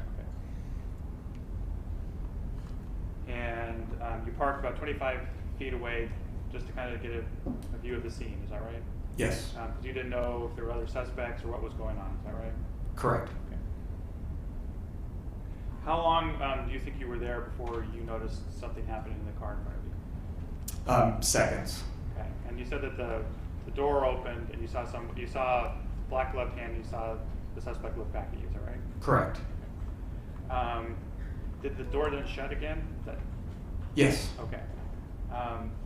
And then I think you said in your report that you made some announcements using, I think you have your car you have a speaker system, is that right? Yeah, it's got a public address system that I can talk on. Okay, and you used that at that point, is that right? Yes, I did. Okay, and what did you say at that point?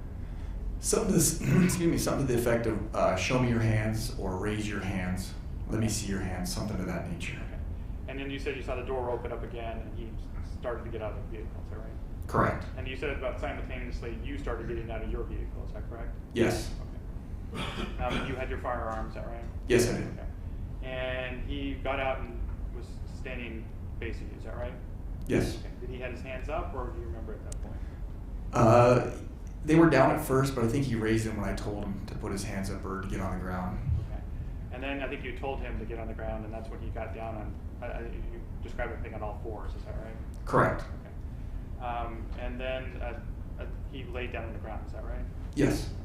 Okay. And you ran up to him and were able to, you asked for his arms, he gave them to you, and you were able to handcuff him, is that right? Yes, he was. He obeyed all your commands, is that right? Yes. Okay. And he was cooperative, is that correct? Yes.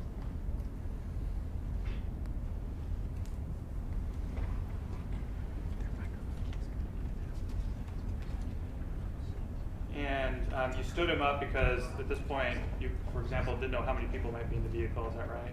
Correct. Or if there was other people around that could be potentially a danger, is that right? Correct. Okay. And then after you stood him up, how long after that did the other law enforcement officers arrive? It would seem like forever. I would say it was probably a couple minutes. Okay. And while you had him up there, did you just have him standing there and then just conducted a pat-down search, is that right? Correct. Okay. And I think you found his wallet, and I think you took his wallet out of his pocket, is that right? Yes. Where did you put the wallet? On the trunk, on the driver's side, on top of the trunk. And is that the last you had anything to do with that wallet? Yes. Okay.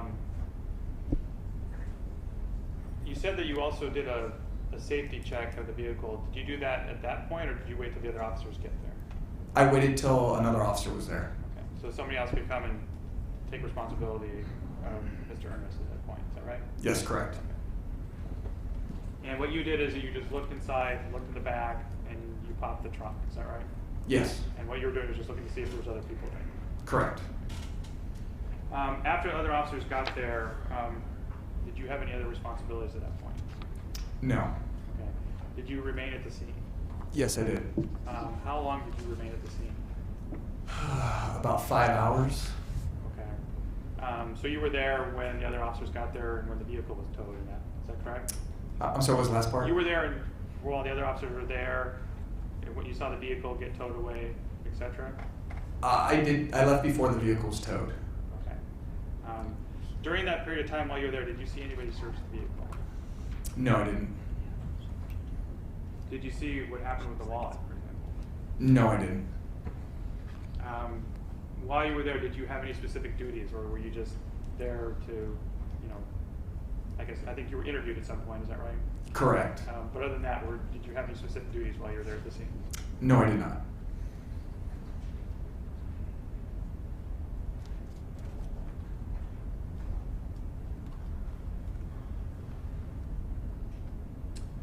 When you looked in the vehicle, did you touch or move any of the items?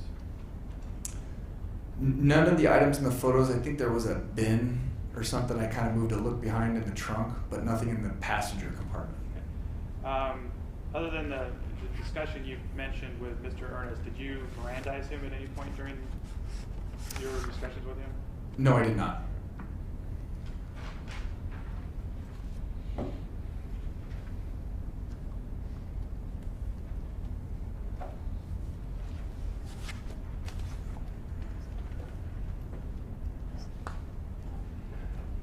During this period of time, I think you never deployed your dog, is that right?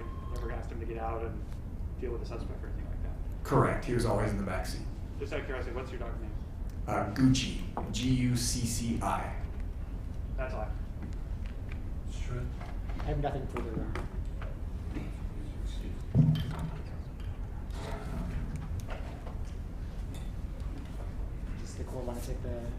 break at this point? Sure. Right, well, you recess till 1:30? Thank you.